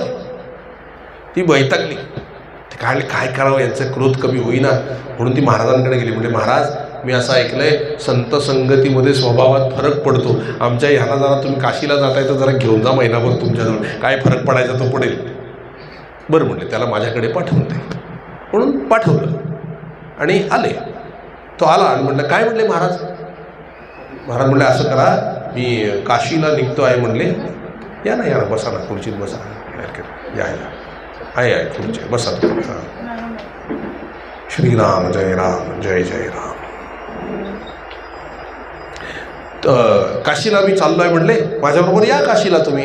बरं म्हणले, येतो म्हणले महाराज, रजा टाकतो आणि येतो. या म्हणले, उद्यापासून जायचं आहे आपल्याला. आणि ते काशीला घेऊन गेले. महिनाभर सगळे भरपूर लोक होते, तो मनुष्यही त्यांच्याबरोबर राहिला. आणि 1 महिन्याने काशी यात्रा करून सगळे परत आले. तोही आला घरी. बायकोला वाटला तर काय फरक पडलाय की नाही कोणास ठाऊक म्हटलंय, म्हणून अगदी तिने भीतभीतच स्वयंपाक केला होता. आणि तो ताट वाढलंच नाही जेवायला. तो बसला. आता तिला भीती वाटू लागली, काय कमी जास्त झालं असेल तर ताट परत भिरकवणाने आरडाओरडा करायला लागणार. आधी स्वयंपाक चेक करूया, बरोबर वाढण्याआधी चेक करायला हवा होता ना. वाढल्यानंतर चेक केला आणि आमटीत मीठ जास्त झालं होतं.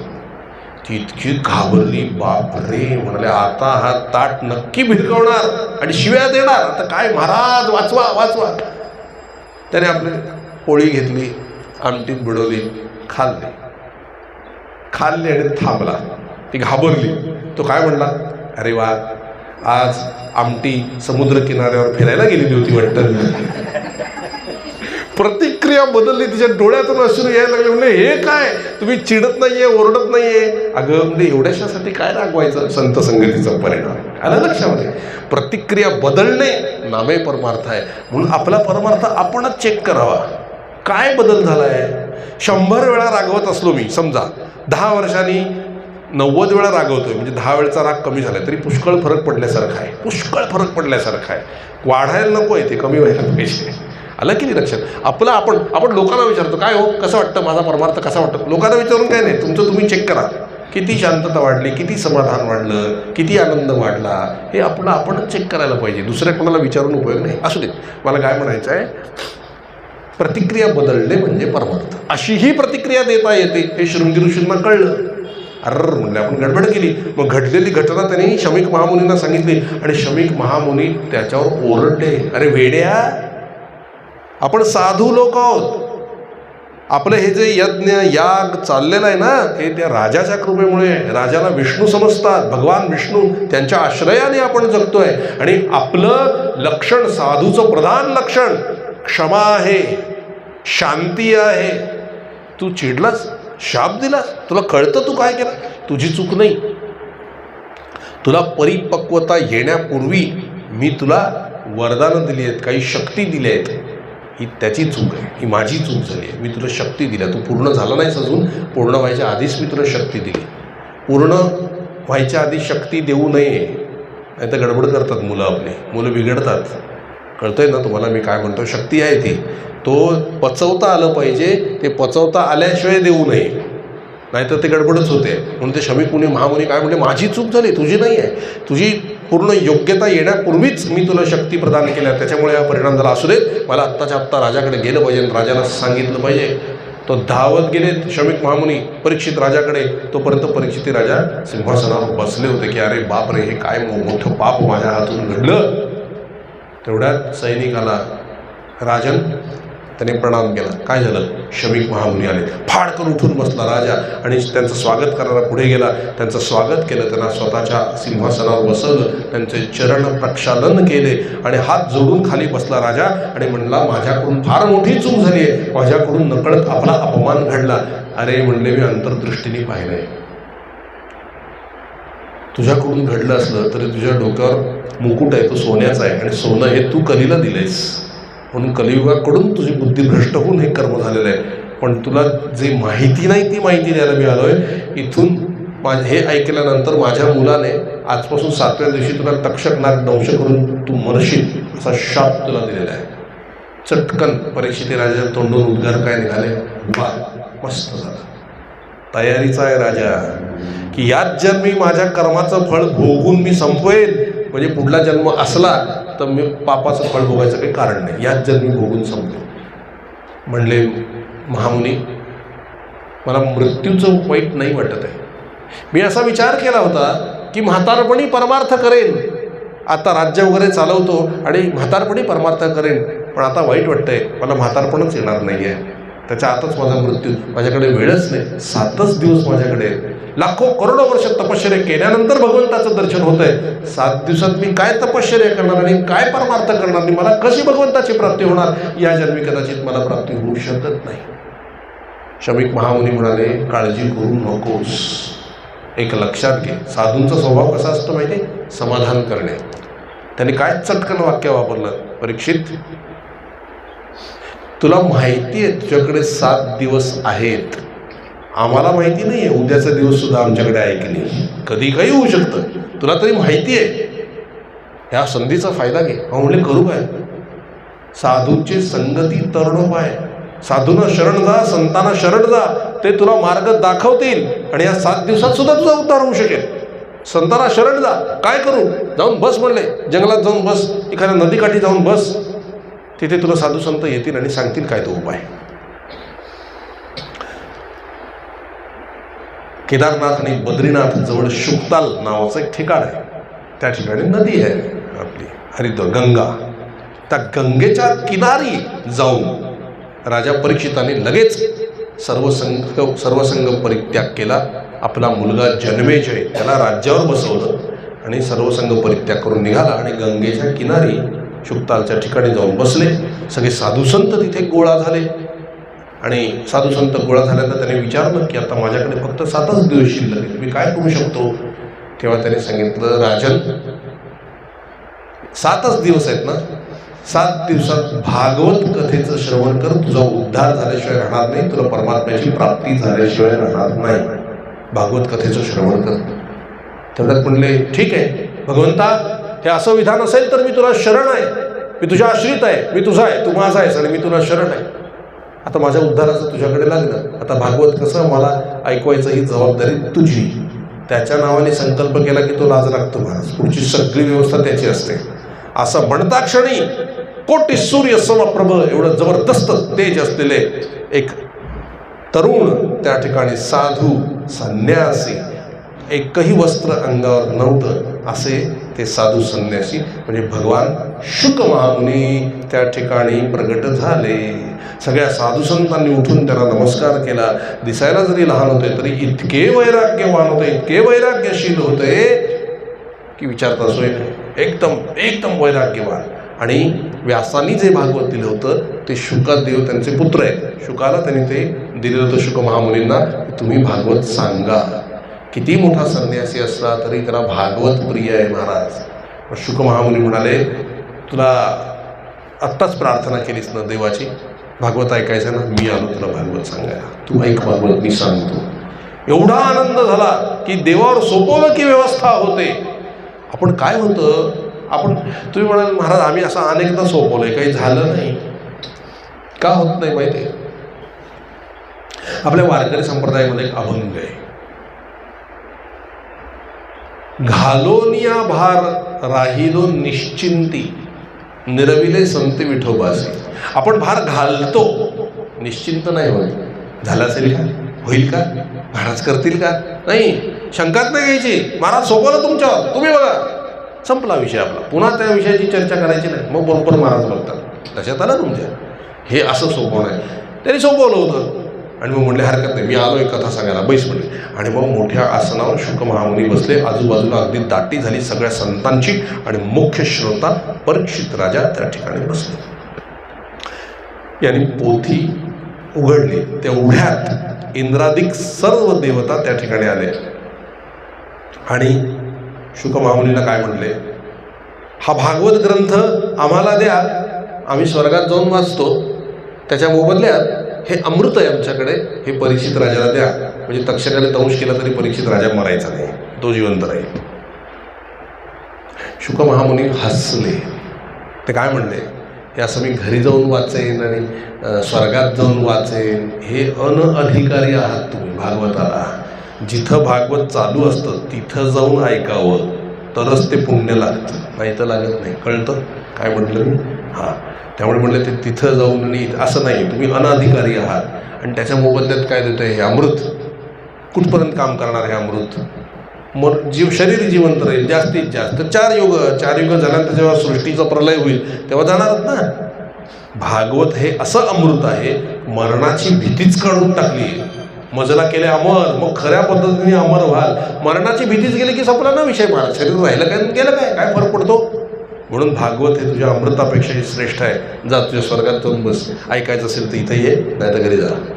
हे मी इथंच सांगणार आहे. आणि मग इंद्रादिक देवतांनी नमस्कार केला, आशीर्वाद दिला, ते गेले निघून. नंतर येऊन वेगळा वेश घेऊन येऊन बसले, सगळे भागवत ऐकायला बसले होते महाराज. मग परीक्षित राजाला सांगायला सुरुवात केली. हे जे आता आपण भागवत ऐकणार आहोत हे परीक्षिती राजा आणि शुक मामुनींचा संवाद आहे. हे सगळं भागवत त्याच्यामध्ये आहे. आणि मग पहिल्या दिवशी भागवत सांगितलं, दुसरा दिवस, तिसरा दिवस, चौथा, पाचवा, सहावा, सातवा, 7 दिवसाचं भागवत ऐकून पूर्ण झालं परीक्षित राजाचं. आणि स्वस्वरूपी स्थिर झाले एकदम परीक्षित राजा. भागवत संपलं, शुक मामुनी निघून गेले. तक्षक आला दंश करायला. येत असताना वाटेमध्ये एका गावामध्ये एक मांत्रिक राहत होता. त्या मांत्रिकाला त्याने सोन्याचे नाणे दिले की मी आता जाऊन चावणार आहे, तिकडे येऊन विष काढायचं नाही मंत्र म्हणून, इथेच बस असं म्हणून तो तक्षक आला. आणि परीक्षित राजाला त्याने धीर गंभीर स्थिर बघितलं आणि तो घाबरला. तक्षक थरथर थरथर थरथर कापायला लागला. एवढं तेज आलं होतं भागवत ऐकून.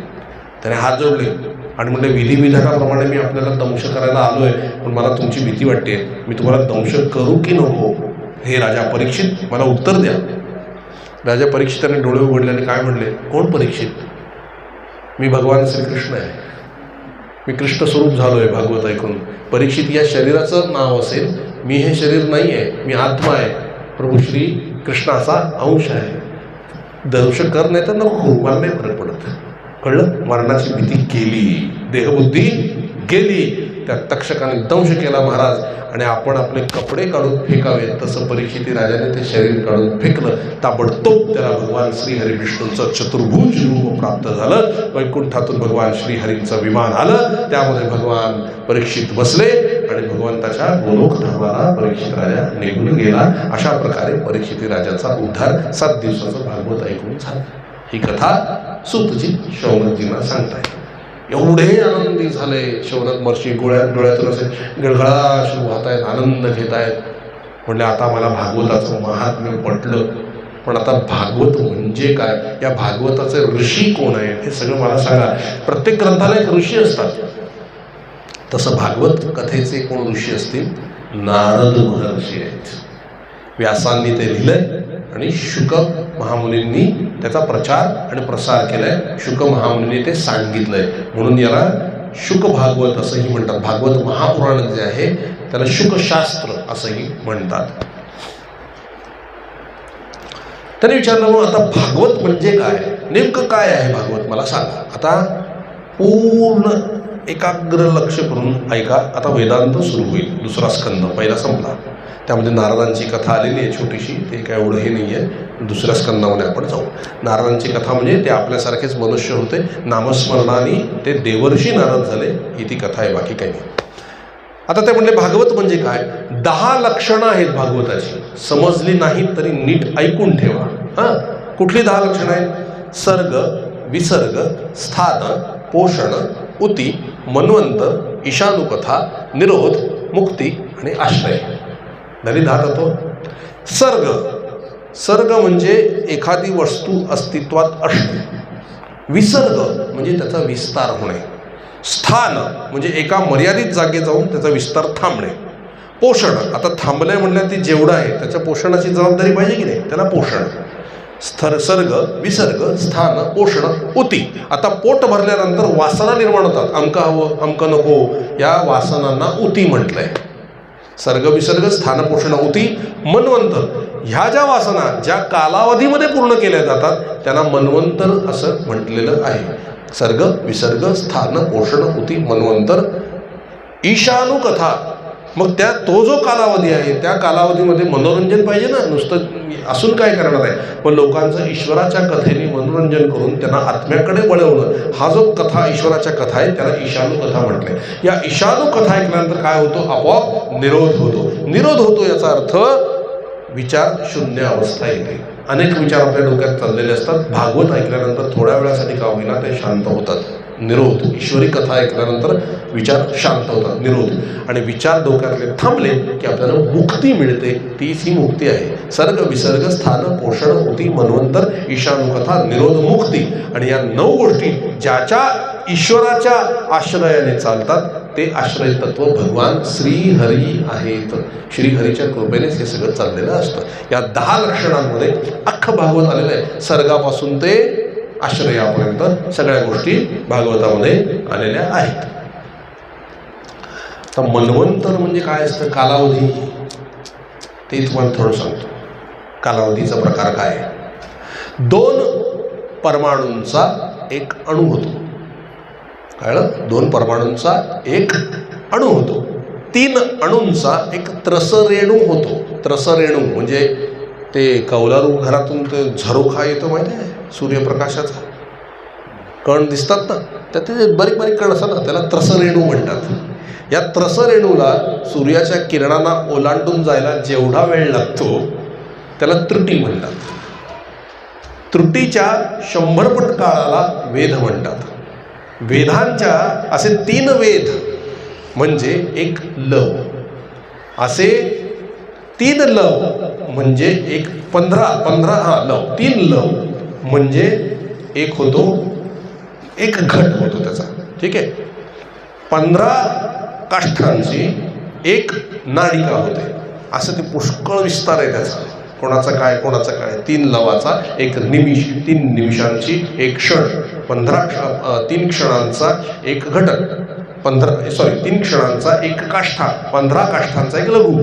आणि मग असं करता करता करता करता करता करता नाडिकेवर आपण येतो. एक नाडिका तयार होते. 5 क्षणांची एक नाडिका, 2 नाडिकांचा एक मुहूर्त. एक मुहूर्त साधारणपणे 2 तासांचा साधारणपणे असतो, 2 ते 3 तासांचा. 2 मुहूर्त म्हणजे एक प्रहर, 6 ते 7 तासाचा एक प्रहर असतो. असे 4 प्रहर अधिक 4 प्रहर, अष्टव प्रहर म्हणजे एक दिवस आणि एक रात्र. 24 तासामध्ये 8 24 असा एक दिवस. 7 दिवस म्हणजे एक सप्ताह. कळलं? 7 दिवस म्हणजे एक सप्ताह. 15 दिवस म्हणजे एक पक्ष, शुक्ल पक्ष. आणि उरलेले 15 दिवस म्हणजे शुद्ध पक्ष. आलं? 15 असा एक महिना. 6 महिने झाले की त्याला एक अयन म्हणतात, उत्तरायण. आणि पुढच्या 6 महिन्याचं दक्षिणायन. झालं? 1 वर्ष. असं मनुष्याचं 1 वर्ष, देवांचा 1 दिवस. कळलं तुम्हाला? आता बघा, 15 दिवसांनी पितरांचं श्राद्ध करण्याची पद्धत आहे. का? आपले 15 दिवस म्हणजे पितरांचा एक दुपार आणि पुढचे 15 दिवस म्हणजे पितर लोकाची एक रात्र. जेवायला 2 टाईम लागतं ना, दुपारी आणि रात्री. व 15 दिवसांनी आपण इथे श्राद्ध केलं की तिथे त्यांना जेवायला दुपारचं जेवण मिळतं. आणि पुढचे 15 दिवस आपण इकडे 15 दिवसांनी दुसरं श्राद्ध घातलं की त्यांना रात्रीचं जेवण मिळतं. एवढं अंतर आहे ह्या लोकामध्ये आणि पितर लोकामध्ये. आणि आपलं असं 1 वर्ष म्हणजे दक्षिणायन आणि उत्तरायण 1 वर्ष झालं की देवांचा 1 दिवस आणि 1 रात्र होते. असं देवाचं आयुष्य 100 वर्षाचं आहे. असे देवांचे 100 वर्ष झाले की ब्रह्मदेवाचा 1 दिवस होतो. असे ब्रह्मदेवाचे 100 वर्ष आयुष्य आहे. ते 100 वर्ष झाले की भगवान शिवाचा 1 दिवस आहे. असे भगवान शिवाचे 100 वर्ष झाले की भगवान विष्णूचं 1 निमिष होतं. आपण डोळे मिचकवतो ना, तो क्षण. असे शिवाचे 100 वर्ष झाले की विष्णूचे 1 डोळा असा बंद होतो. किती कण आहे, म्हणजे असा अखंड आहे विष्णू. लक्षात आलं? कालमानामध्ये किती फरक आहे. कलियुगात फार फास्ट चालतं आहे, तिथे तिथे वरती कमी आहे सगळ्यांचं हे दिवस. हा कालमान आहे. असं सत्ययुग, त्रेतायुग, द्वापरयुग, कलियुग ही 4 युग मिळून अशी ज्यावेळेला 1000 युग संपतात तेव्हा एक मन्वंतर होतं. आणि ह्या एका मन्वंतर हे साधारण 1000 चतुर्युगी झाल्यानंतर एक मनू होतो. त्या मन्वंतराचा अधिपती एक मनू.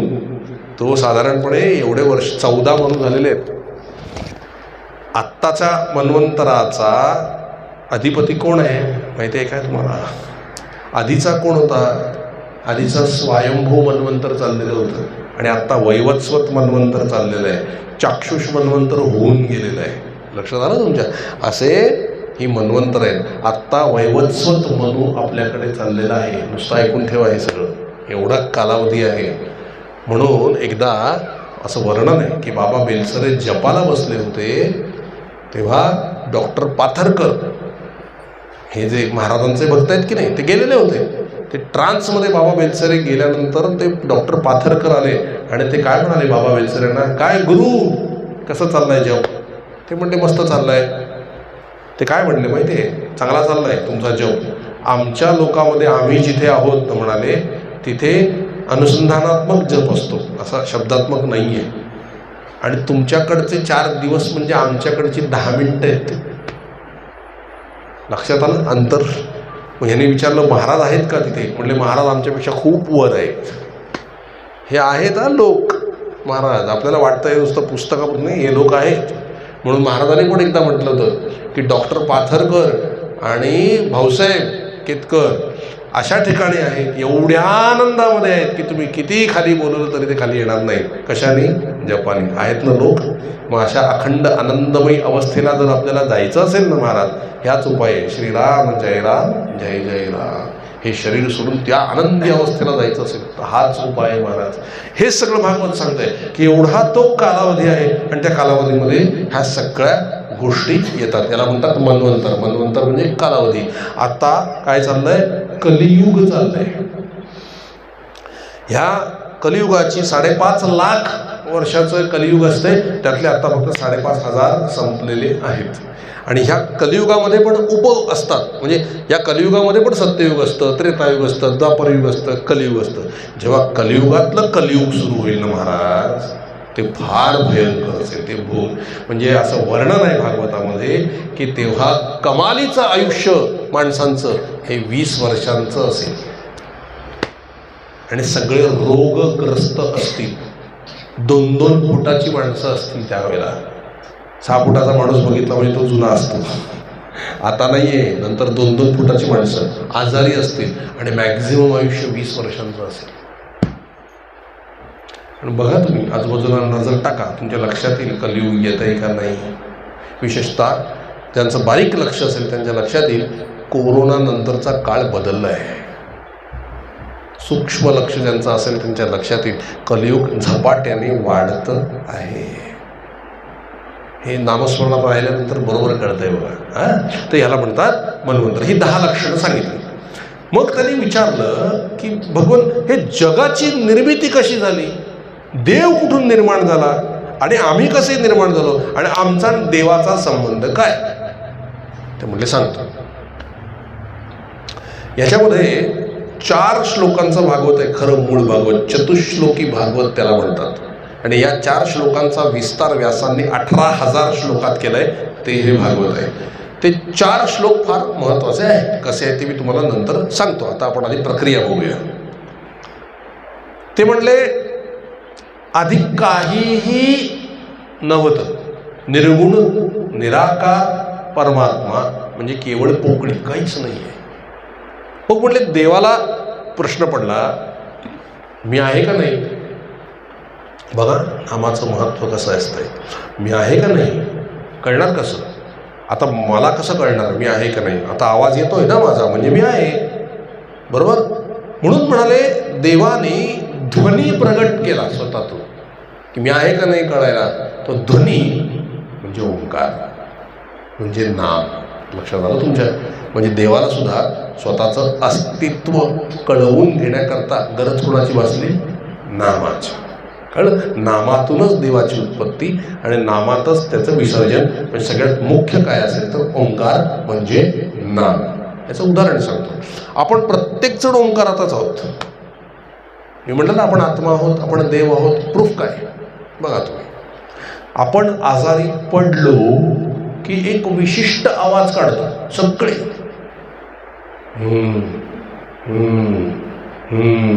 ह्याला म्हणतात कळणं, है ना. आता या शब्दाचा त्याला काथ्याकूट करू आपण. काय आहे या शब्दात? या शब्दात 3 अक्षर आहेत. अ उ म. ओम ओम आहे ना. अ उ म ओम म्हणजे मी आहे. हा त्याचा हे त्याचा अर्थ आहे. कुठेही जा तुम्ही, अगदी मुस्लिम धर्मामध्ये आपण बघूया काय त्यांच्याकडे म्हणतात आमीन. आमीन म्हणजे काय? अ उ म ओम ओम. लक्षात. ख्रिश्चनांमध्ये जा आय ॲम. ॲम म्हणजे काय? उ म, ओम. एकाच ओमचा वेगवेगळ्या पद्धतीने उच्चार आहे महाराज. म्हणजे सगळ्याचा बेस काय आहे? ओम एकच आहे. ठीक आहे, इथपर्यंत आलं लक्षात? ओमचा ध्वनी केला. आता आपण किती आहोत, कसे आहोत, कुठे आहोत, हे सगळं बघायची इच्छा झाली भगवंताची. आता दुसरं कसं करणार? मग स्वतःला बघायची इच्छा झाल्यानंतर भगवंताने काय केलं? एक अंड तयार केलं आणि ते अंड हजारो वर्ष त्या पाण्यामध्ये पडून ठेवलं. आता त्या अंड्यामध्ये भगवंतानी आपल्यातूनच 5 कर्मेंद्रिय टाकली, 5 ज्ञानेंद्रिय टाकली, पंचमहाभूत टाकली, 5 त्यांच्या तन्मात्रा टाकल्या. काय आहेत? 5 कर्मेंद्रिय आणि 5 ज्ञानेंद्रिय. 5 ज्ञानेंद्रिय कुठली? ज्या इंद्रियांनी ज्ञान होतं ती 5 ज्ञानेंद्रिय. कुठले आहेत ते? नाक, कान, डोळे, जीभ आणि त्वचा. हे 5 ज्ञानेंद्रिय आहे. याने आपल्याला ज्ञान होतं. चिमटा काढला की कळतं ना. जिभेवर काय ठेवलंय कळतं. मिरची आणि मिठाई दोघांपैकी कळतं, ज्ञान होतं. कान, शब्द कानावर पडले की ज्ञान होतं आपल्याला. डोळ्याने एखादी वस्तू दिसली ज्ञान होतं. म्हणजे ही काय आहे? 5 ज्ञानेंद्रिय. काय काय? कान, नाक, डोळे, जीभ, त्वचा. 5 ज्ञानेंद्रिय तयार केली देवाने आपल्याच याच्यात. मग 5 कर्मेंद्रिय टाकली. कुठले आहेत 5 कर्मेंद्रिय? हात, पाय, उपस्थ पायू म्हणजे जिथून मन बाहेर टाकलं जातं ते. हात, पाय, उपस्थ पायू आणि वाणी. बोलणं हे कर्म आहे. लक्षात आलं? बोलण्याने कर्म होतं. शिवी देऊन बघा म्हणजे कळेल काय होतं ते. कळले की नाही? म्हणून ते कर्म आहे. ही 5 झाली कर्मेंद्रिय. 5 ज्ञानेंद्रिय, 5 कर्मेंद्रिय, 10 झालेत. आता ते शरीर तो तयार करतोय तो देव त्या अंड्यामध्ये. 5 कर्मेंद्रिय झाली, 5 ज्ञानेंद्रिय झाली. त्याला वाटलं अजून काहीतरी टाकायला पाहिजे. मग पंचमहाभूत स्वतःमधून काढून त्याच्यात टाकले. कुठले पंचमहाभूत? पृथ्वी, तेज, आकाश, अग्नी आणि वायू. पृथ्वी, जल, अग्नी, आकाश आणि वायू हे 5 आहेत पंचमहाभूत. आणि त्यांच्या तन्मात्रा काय आहेत? शब्द, स्पर्श, रूप, रस आणि गंध हे त्यांच्या तन्मात्रा आहेत. किती झाले? 5 ज्ञानेंद्रिय, 5 कर्मेंद्रिय, पंचमहाभूत, 5 त्यांच्या तन्मात्रा. किती झाले? 20. या 20तून ते शरीर तयार झालं. हे मटेरियल काय आहे कळलं आता? हे मटेरियल 5 ज्ञानेंद्रिय, 5 कर्मेंद्रिय, पंचमहाभूत आणि 5 त्यांच्या तन्मात्रा.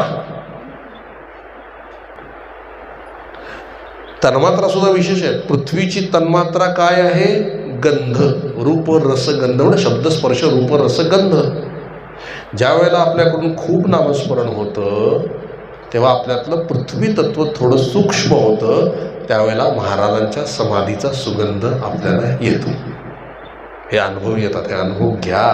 ज्यांना अनुभव पाहिजे असेल ना भरपूर नामस्मरण करा. हे होतं. ज्या वेळेला खूप जप होतो, खूप जप आपण करतो वैखरीतून, तेव्हा आपल्यातलं जलतत्व सूक्ष्म होतं आणि जीभ गोड होते उगीच कारण नसताना. खडीसाखर ठेवल्यासारखी उगीच गोड, उगीच चव येते कारण नसताना. हे घ्या, अनुभव घ्या. कधी कधी देवाचं स्वप्नात दर्शन होतं. म्हणजे समजावं आपल्यातलं अग्नितत्व थोडं सूक्ष्म झालं. अग्नीचं तत्व काय आहे? समोर रूप.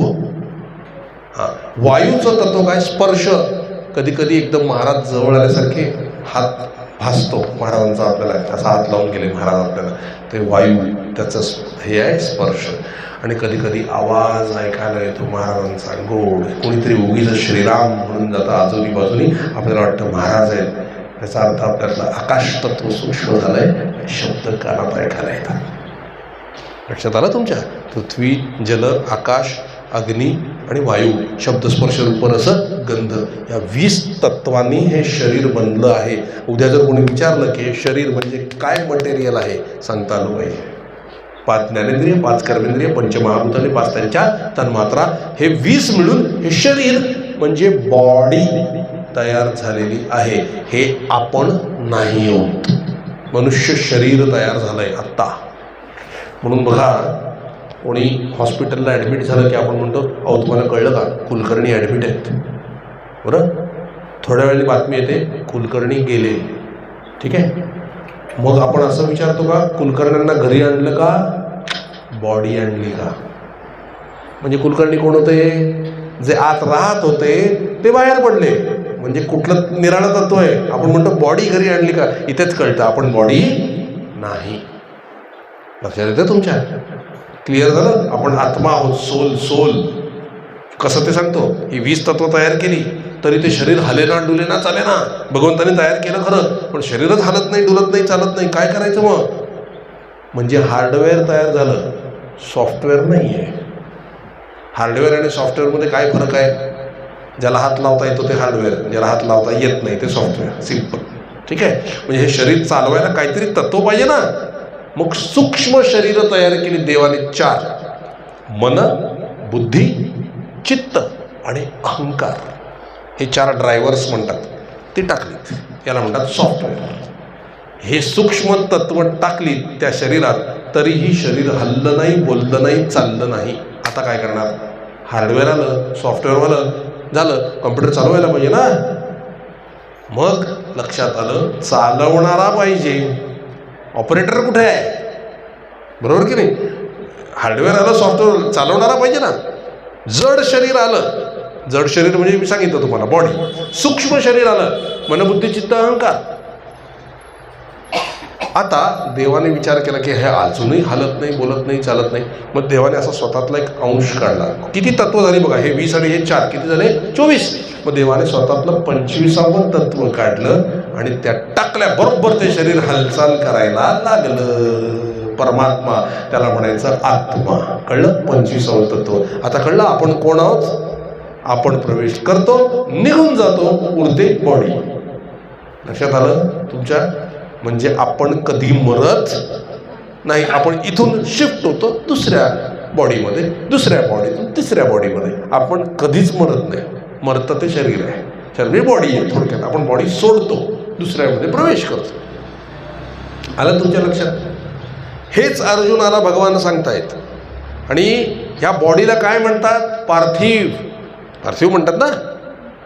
म्हणून जोपर्यंत अर्जुनाला कळत नव्हतं, तो मोहात होता, तोपर्यंत देव त्याला पार्थ म्हणत होता. पार्थ म्हणजे अरे पार्थिव, देहबुद्धीच्या माणसा. आणि जेव्हा अर्जुन म्हणला माझा मोह गेला, आता मला कळलं, तेव्हा हे अर्जुन म्हणजे अगदी जुना असलेला सनातन असा आत्मा, हे त्याला हाक मारलेली आहे बघा. लक्षात येतं तुमच्या कसं आहे? सो ही बाहेरची बॉडी आहे. 4 तत्व आहेत, ही मनबुद्धी चित्त अहंकार, आणि 25वं तत्व आत्मा. इथपर्यंत लक्षात आलंय? आता आपण असं बघूयात, एक कंपनी आहे आणि या कंपनीचे हे 20 वर्कर आहेत. हे 5 कर्मेंद्रिय, 5 ज्ञानेंद्रिय, पंचमहाभूत, 5 त्यांच्या तन्मात्रा, हे वर्कर्स आहेत. मनबुद्धी चित्त अहंकार हे HR म्हणा किंवा त्या कंपनीचे मॅनेजर म्हणा, हे सगळे आहेत. आणि याच्यावरती जो आत्मा बसलाय ना, तो कंपनीचा काय आहे? मालक आहे. आता सगळ्यांनी मालकाचं ऐकायला पाहिजे की नाही? आता गंमत कुठे होते तुम्हाला सांगतो, काय गडबड असते. ह्या 20 तत्वांचं फार काम नाहीये. हे सांगकाम्या हो नामे आहेत. ह्यांच्याकडे जी जबाबदारी सोपवली जाते ते ती पूर्ण करतात. त्यामुळे शरीर कधी थकत नाही.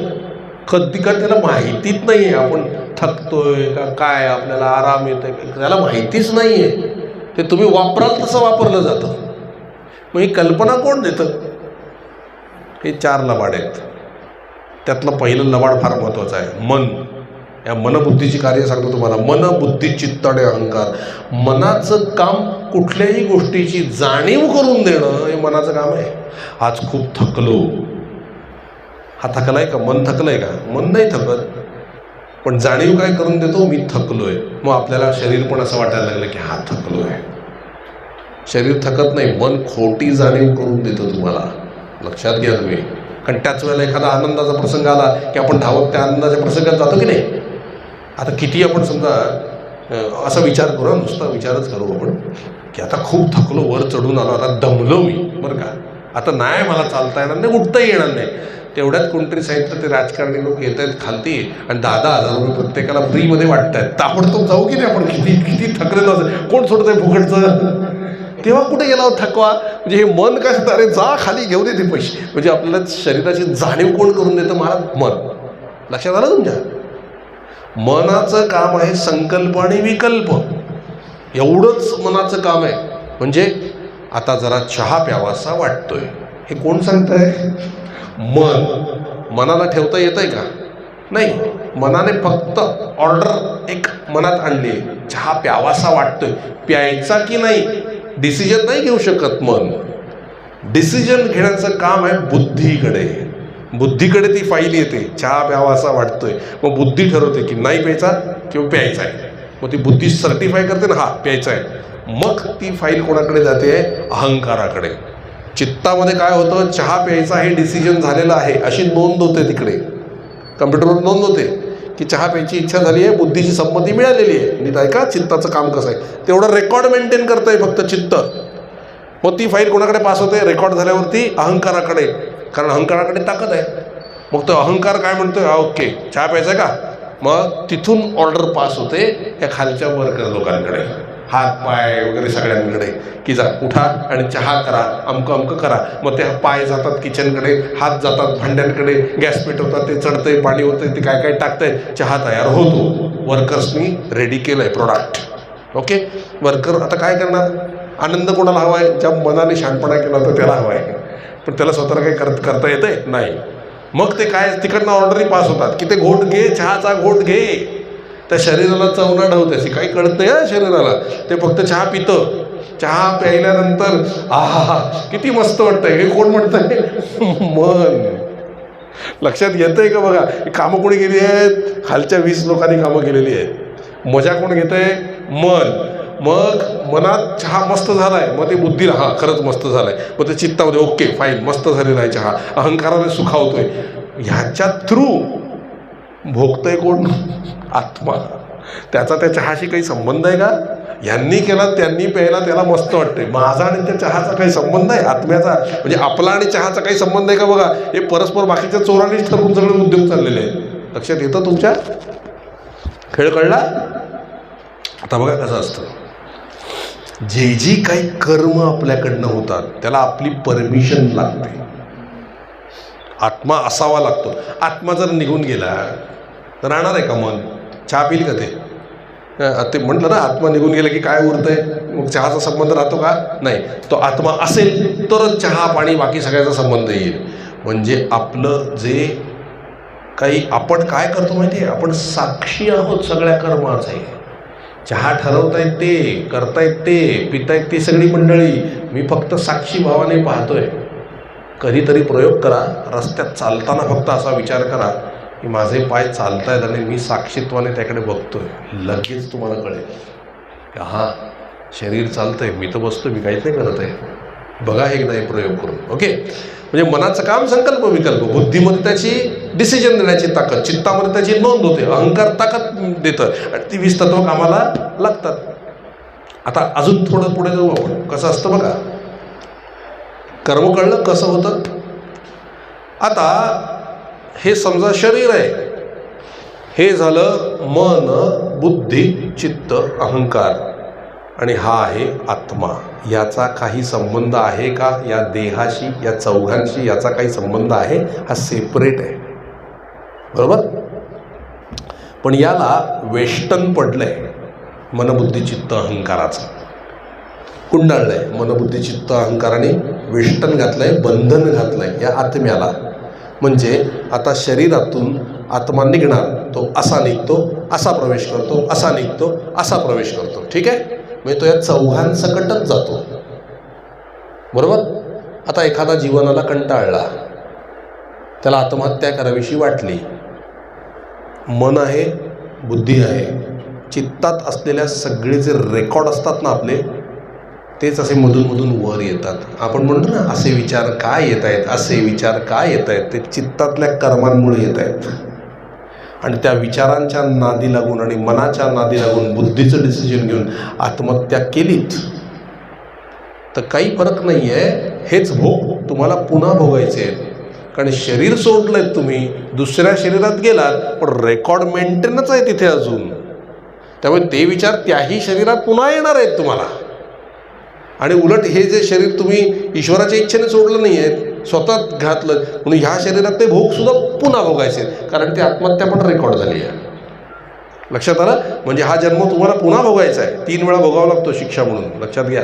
हा जन्म आत्महत्या केली तर 3 वेळा भोगावा लागतो आणि उरलेले कर्म जे असतात त्याप्रमाणे जन्म जातात.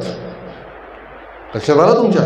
म्हणजे आत्मसाक्षात्कार किंवा मुक्ती पाहिजे असेल ते सगळ्यांना हाकलावं लागतं. मन, बुद्धी, चित्त, अहंकार हे बाजूला झाले पाहिजे, तेव्हा आत्मा स्वतंत्र होतो, त्याला मुक्ती म्हणतात. आता जन्म मरणाची प्रोसेस काय असते हे सांगतो.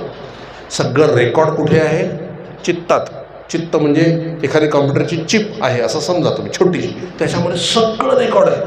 ते गुप्त असतं महाराज, ते कोणालाच कळत नाही, म्हणून त्याला चित्त गुप्त म्हणजे चित्रगुप्त असं म्हणतात. लक्षात आलं तुमच्या? निराळं काही नाही आहे, तर त्याच्यामध्ये सगळं रेकॉर्ड आहे. पण जेव्हा आपण शरीर सोडतो आणि कुठेतरी हायर अथॉरिटीकडे जातो ना वर, ते काय तपासतात? ते चिप घालतात फक्त. याची कर्म कुठले? वाईट कर्म आहेत नरकात घाल, चांगली कर्म आहेत स्वर्गात घाल, हे आणखी यांनी पाप केले पृथ्वीवर जन्म याला, हे ते चिप बघून ठरवतात. आणि आपली कर्म काही ना काहीतरी चांगली तरी असणार, वाईट तरी असणार, गडबड असतेच. म्हणून एक तर स्वर्गाला, नरकाला किंवा जन्माला मुक्ती मिळणंच शक्य नाही आपल्याला. मग संत काय म्हणतात? मुक्ती पाहिजे ना. मग ती चिप जेव्हा हायर अथॉरिटीकडे जाते तेव्हा त्यांना दिसतं त्याच्यात तुमची कर्म, त्यानुसार जन्म आहे, कर्मानुसार गती.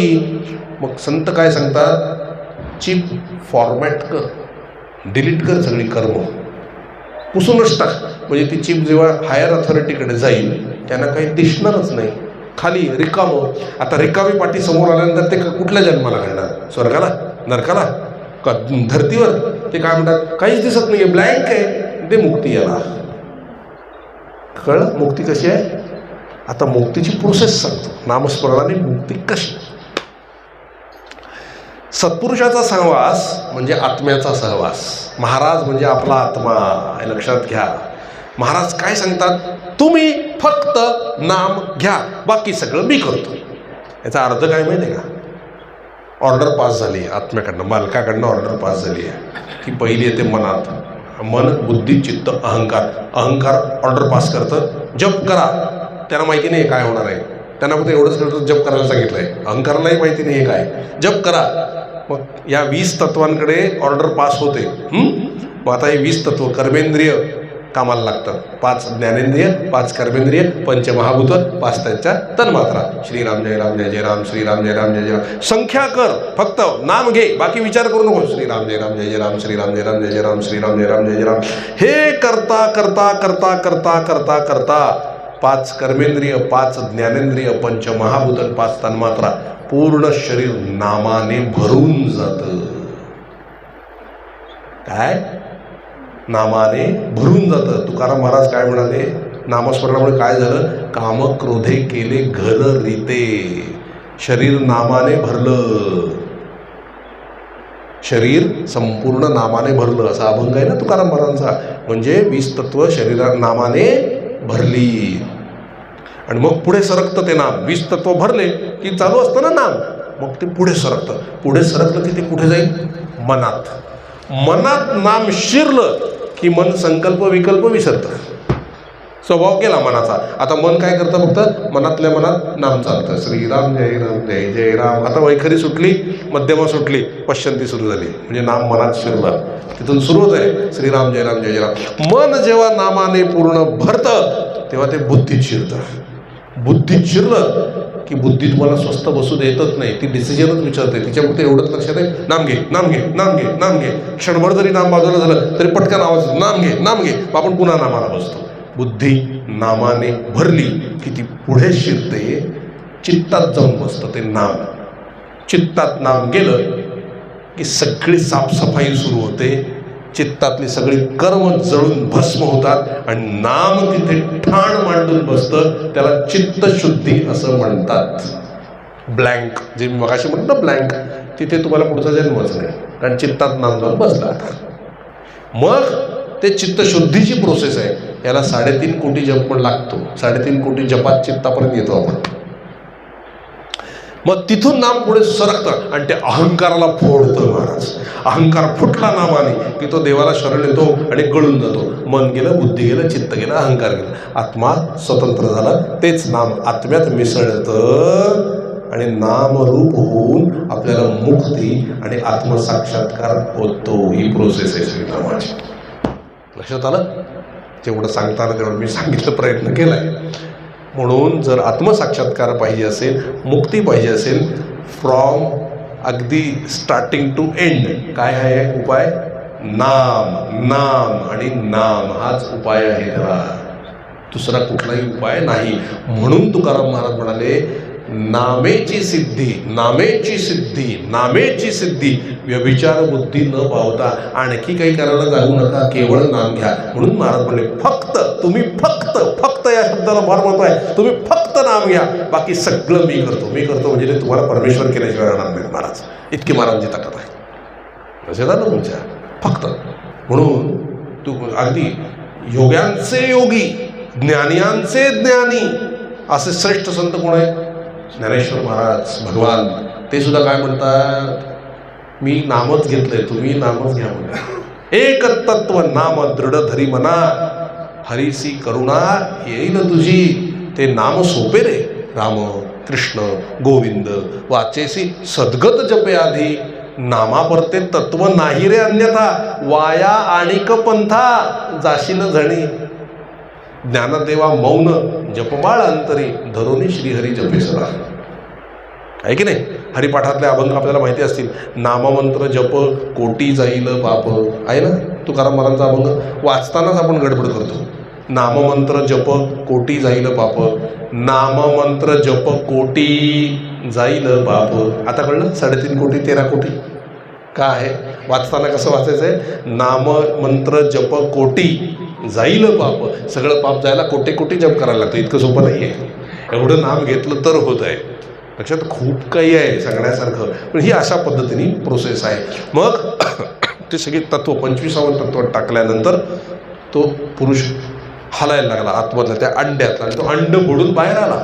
हजारो वर्ष त्या पाण्यामध्ये ते अंड पडून होतं. पाण्याला नार असं म्हणतात. म्हणून तो जो अंड फोडून बाहेर आला ना, त्या पुरुषाला नारमध्ये असलेला म्हणून नारायण असं नाव पडलं. तो हा सृष्टीतला पहिला आकार, म्हणजे निर्गुणातून सगुण रूप जे पहिलं आलं ते शेषशय्येवर पहुडलेले भगवान श्रीहरी, हे ते पहिलं रूप आहे. सगळं ओंकारातून आलं आहे. लक्षात आलं? नामातून आलं आहे. मग त्या नारायणाला अशी नाभीतून एक असं कमळ बाहेर आलं. आणि असू दे, थोडं 5 मिनटं सांगतो. कमळ बाहेर आलं आणि कमळ उमललं. कमळातून ब्रह्मदेव प्रगट झाले. आणि ते ब्रह्मदेव बघायला लागले आपण कुठून आलो आणि कुठून गेलो. म्हणून तो पटकन आतमध्ये असे फेऱ्या मारायला लागले. त्या कमळाच्या दांडीतून आतमध्ये गेले तर काही दिसेना, परत बाहेर आले काही दिसेना. तेव्हा ओळखण्यासाठी ते एकदम भांबावून गेले. त्यांच्या कानावर शब्द आले, तप कर तप कर तप कर. तपश्चर्या करायला बसले. भरपूर 10,000 वर्ष तपश्चर्या केली. त्यानंतर भगवान श्रीहरी प्रगट झाले आणि ते म्हणले, आता तू मला बघू शकतोस, माझ्यातूनच तू निर्माण झालायस. आता तू सृष्टी उत्पन्न कर. पण सृष्टी उत्पन्न करताना ही सृष्टी मी उत्पन्न केली आहे असा तुला मोह होऊ नये, कारण सृष्टी मीच उत्पन्न करणार आहे, तू माध्यम आहेस. आपण मुलांना जन्म घालतो, आपण माध्यम आहोत. जन्माला घालणारं कोण आहे? श्रीहरी. लक्षात आलं? म्हणून आपण म्हणतो ना, आम्ही जन्माला घातलं नाही महाराज, निमित्त आहात तुम्ही. तसं ब्रह्मदेवाला बजावून सांगितलं की तू निमित्त आहेस, जन्माला घालणारे आम्ही आहोत, पण हे तुझ्या लक्षात राहावं, तो मोह तुला होऊ नये म्हणून तुला भागवत सांगतो. मग ते चतुश्लोकी भागवत सांगितलेलं आहे ब्रह्मदेवाला. चतुश्लोकी भागवत काय आहे? 4 श्लोक आहेत, पटकन सांगतो. पहिल्या श्लोकात काय सांगितलं? जेव्हा काहीही नव्हतं ब्रह्मदेवा, तेव्हा मी होतो, निर्गुण निराकार परमात्मा. आता सृष्टी उत्पन्न झाल्यानंतर जे काही दिसतंय ते मीच आहे, माझं स्वरूप आहे ते सगुण साकार. आणि याचं सुद्धा जेव्हा प्रलय होईल किंवा विनाश होईल तेव्हा जे काही शिल्लक राहील ते सुद्धा मीच आहे. म्हणजे सर्व ठिकाणी सर्व वेळेला मी आहे. हे परमात्म्याने सांगितलंय की मी कोण आहे. माया म्हणजे काय? आता माझी माया कुठल्याही दुसऱ्या श्लोकात सांगितलंय. ज्याप्रमाणे आकाशात एकच चंद्रमा असतो पण दृष्टीदोषामुळे 2-2 दिसतात, ती माझी माया समज. ज्याप्रमाणे नक्षत्रात राहू असून सुद्धा तो दिसत नाही, ती माझी माया समज. माया कळली? जे आज आपल्याला दिसतंय ते नाही आहे आणि जे दिसत नाही आहे ते आहे. हे जो आहे प्रकार खेळ, याला माया म्हणतात. म्हणजे आपण सगळे खरे अस्तित्वातच नाही आहोत. हे शरीर आज आहेत उद्या नाही आहेत, संपून जातील, पण आपल्याला तेच खरं वाटतं ही भगवंताची माया आहे. आणि जो आत्मा आहे तो आपल्या शरीरात असूनही आपल्याला दिसत नाही आहे, ते सत्य आहे. ते सत्य लपवणारी जी आहे ती माया. हा दुसरा श्लोक. तिसऱ्या श्लोकामध्ये काय म्हणले, माझ्यात सगळं जग आहे आणि सगळ्या जगात मी आहे, पण या सगळ्या जगात मीही नाही आणि माझ्यात जगही नाही. असा तिसरा श्लोक आहे. म्हणजे काय, माझ्यामध्ये सगळं जग आहे म्हणून जग जिवंत आहे, जग चाललंय, आणि जगातही मी आहे सगळ्या जगात म्हणून जग चाललंय. पण मी त्या जगापुरता मर्यादित नाही, जग संपलं तरी मी आहेच, म्हणून मी लोकांमध्ये, म्हणून मी या जगामध्ये आहे सुद्धा आणि नाही सुद्धा. आणि माझ्यामध्येही जग आहे पण नाही, कारण जग विनाश पावणार आहे, मी मात्र कायम असणार आहे. म्हणून दोन्ही पद्धतीने ते सांगितलं. तिसरा श्लोक. चौथा श्लोक काय सांगितलं, मला ओळखायचं असेल आणि माझी माया वेगळी करून जर मला ओळखायचं असेल तर अन्वय आणि व्यतिरेक या दोन मार्गाने मला ओळखता येतं. अन्वय आणि व्यतिरेक म्हणजे काय, व्यतिरेक म्हणजे हे नाही, हे नाही, हे नाही, हे नाही हा मार्ग, आणि अन्वय म्हणजे हाच आहे, हाच आहे, हाच आहे हा मार्ग. उदाहरणार्थ महाराजांनी सुंदर सांगितलंय, एखाद्या बाईचा मुलगा हरवला आणि पोलिसांकडे तिने तक्रार केली. पोलिसांनी 100 मुलं आणून उभे केली, बाई तुमचा मुलगा बघा, ही 100 मुलं सापडली. मग ती बाई काय करते, नाही नाही हा माझा मुलगा नाही, हा नाही, हा नाही आहे, हा नाही आहे, हा नाही आहे, हा नाही, असे सगळे बाजूला करत शेवटी एक सापडतो, हा तो माझा मुलगा आहे. हे बाजूला करून परमेश्वरापर्यंत शेवटी जे उरेल तिथपर्यंत पोचणे हे व्यतिरेक. आणि सुरुवातीपासूनच लक्षात असते की हाच माझा मुलगा आहे जो शेवटी उभा आहे तो, म्हणजे देवा तू आहेस, तूच आहेस, तूच आहेस, हे अन्वय, ही भक्ती आहे. आणि व्यतिरेक म्हणजे ज्ञानमार्ग आहे. लक्षात आलं तुमच्या. आणि हे 4 श्लोक भागवताचे सांगितल्यानंतर ब्रह्मदेवाला भगवान म्हणतात की मी सदा सर्व काळी आहे, हे तू कायम लक्षात ठेव, म्हणजे तुला कोणतीही कुठला मोह होणार नाही. हे चतुश्लोकी भागवत सांगितलं. आणि ब्रह्मदेवाला सांगितलं आता सृष्टी उत्पन्न कर. मग ब्रह्मदेवाने सृष्टी उत्पन्न करण्याचा प्रयत्न केला, खूप प्रयत्न केला. आणि एकदा तर त्यांच्या भुवया अशा वक्र झाल्या, डोळे लाल झाले, आणि मधून एक बालक बाहेर पडलं आणि ते रुदन करायला लागलं. ते रुदन करायला लागलं म्हणून रुद्र असं त्याचं नाव ठेवलं. देवादिदेव महादेवांचं ते स्वरूप रुद्र म्हणजे भगवान शंकर. ते म्हणले मला काहीतरी काम द्या, मला काहीतरी काम द्या. तेव्हा ब्रह्मदेवाकडे सृष्टी उत्पन्नतेचं काम गेलं, उत्पन्न करण्याचं, भगवान विष्णूंकडे पालन करण्याचं, आणि रुद्राकडे म्हणजे भगवान महादेवांकडे शंकराकडे संहार करण्याचं काम आलं. विभागणी केली, अशी ही कामं विभागणी केली. सृष्टी उत्पन्न करायचा प्रयत्न केला, जमलं नाही. मग भगवंताने त्यांना उपदेश केला की मैथुनातून प्रजा उत्पन्न कर. मैथुनातून उत्पन्न कर म्हणजे काय. मग ब्रह्मदेवाने एक स्त्री आणि पुरुष अशी जोडी बनवली. मनु आणि शतरूपा ही त्यांची नावं. ही पहिले मनुष्य आहेत जगातले. आणि यांना आज्ञा केली ब्रह्मदेवाने की मी तुला निर्माण केले, मी तुझा पिता आहे, पित्याची आज्ञा ऐक आणि मैथुनातून प्रजा निर्माण कर, शरीर संबंधातून. मग त्यांचा विवाह लावून दिला, त्यांचे शरीर संबंध झाले आणि त्यातून प्रजा प्रगट झाली. त्यांना 5 मुलं झाली, त्यातली 2 मुलं आणि 3 मुली. उत्तानपाद, प्रियव्रत आणि उत्तानपाद ही 2 मुलं, आणि आकुती, देवहूती आणि प्रसूती नावाच्या 3 मुली. आकुती रुची नावाच्या प्रजापतीला देण्यात आली, देवहूती कर्दम ऋषींना देण्यात आली, आणि प्रसूती ही दक्ष राजाला देण्यात आलेली आहेत. आता ह्यांची जी काही मुलं झाली पुढे सगळी, या 5 मुलांची, त्याने पृथ्वी भरून गेली, आणि तो सगळा इतिहास भागवतामध्ये आहे. आता तो काय आहे, कसा आहे ते आपण उद्याच्या भागामध्ये बघणार आहोत. आज झालेली सेवा सद्गुरुचरणी समर्पित करतो आणि येथेच काही काळ विरमतो. जानकी जीवन स्वर्ण जय जय राम. विठाला विठाला विठाला विठाला विठाला विठाला विठाला विठाला. पुंडलिकावरदे हरी विठ्ठल श्री ज्ञानदेव तुकाराम पंढरीनाथ महाराज की जय. सद्गुरुनाथ महाराज की जय. जय जय रघुवीर समर्थ श्री अनंत कोटी ब्रह्मांड नायक राजाधिराज सच्चिदानंद सद्गुरु श्री ब्रह्मचैतन्य महाराज की जय. सद्गुरु श्री ब्रह्मानंद महाराज की जय. जय जय रघुवीर समर्थ. राधे राधे. आरतीची तयारी करा.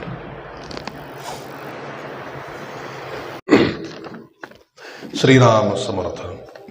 जय जय भगवंता गुणवंता, जय श्री कमलाकांता. जय जय भगवंता सुधर्म स्थापाया अवतरसी. तू या युगायुगासी निरदाळुनी दृष्टा. निज भक्ता होशी मुक्तीचा दाता. जय जय बोधामृत द्याया जनते ते निर्मियसी संता ते सात्विक भक्तीने त्वत्पद धरिता होशी मग आकळिता जय जय भगवंता ओवाळितो तुझला प्रेमाने श्रद्धायुक्त मनाने भक्ता कल्पतरू तू असता मग मनी कसली चिंता जय जय भगवंता क्षीरसागरवासी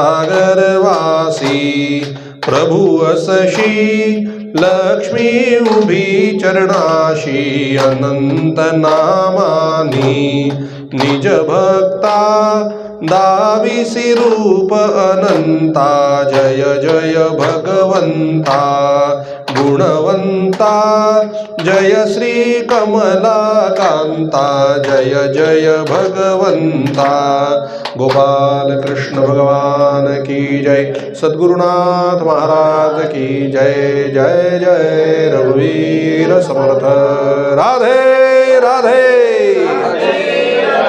राधे राधे राधे राधे हरे कृष्ण जय सिया राम।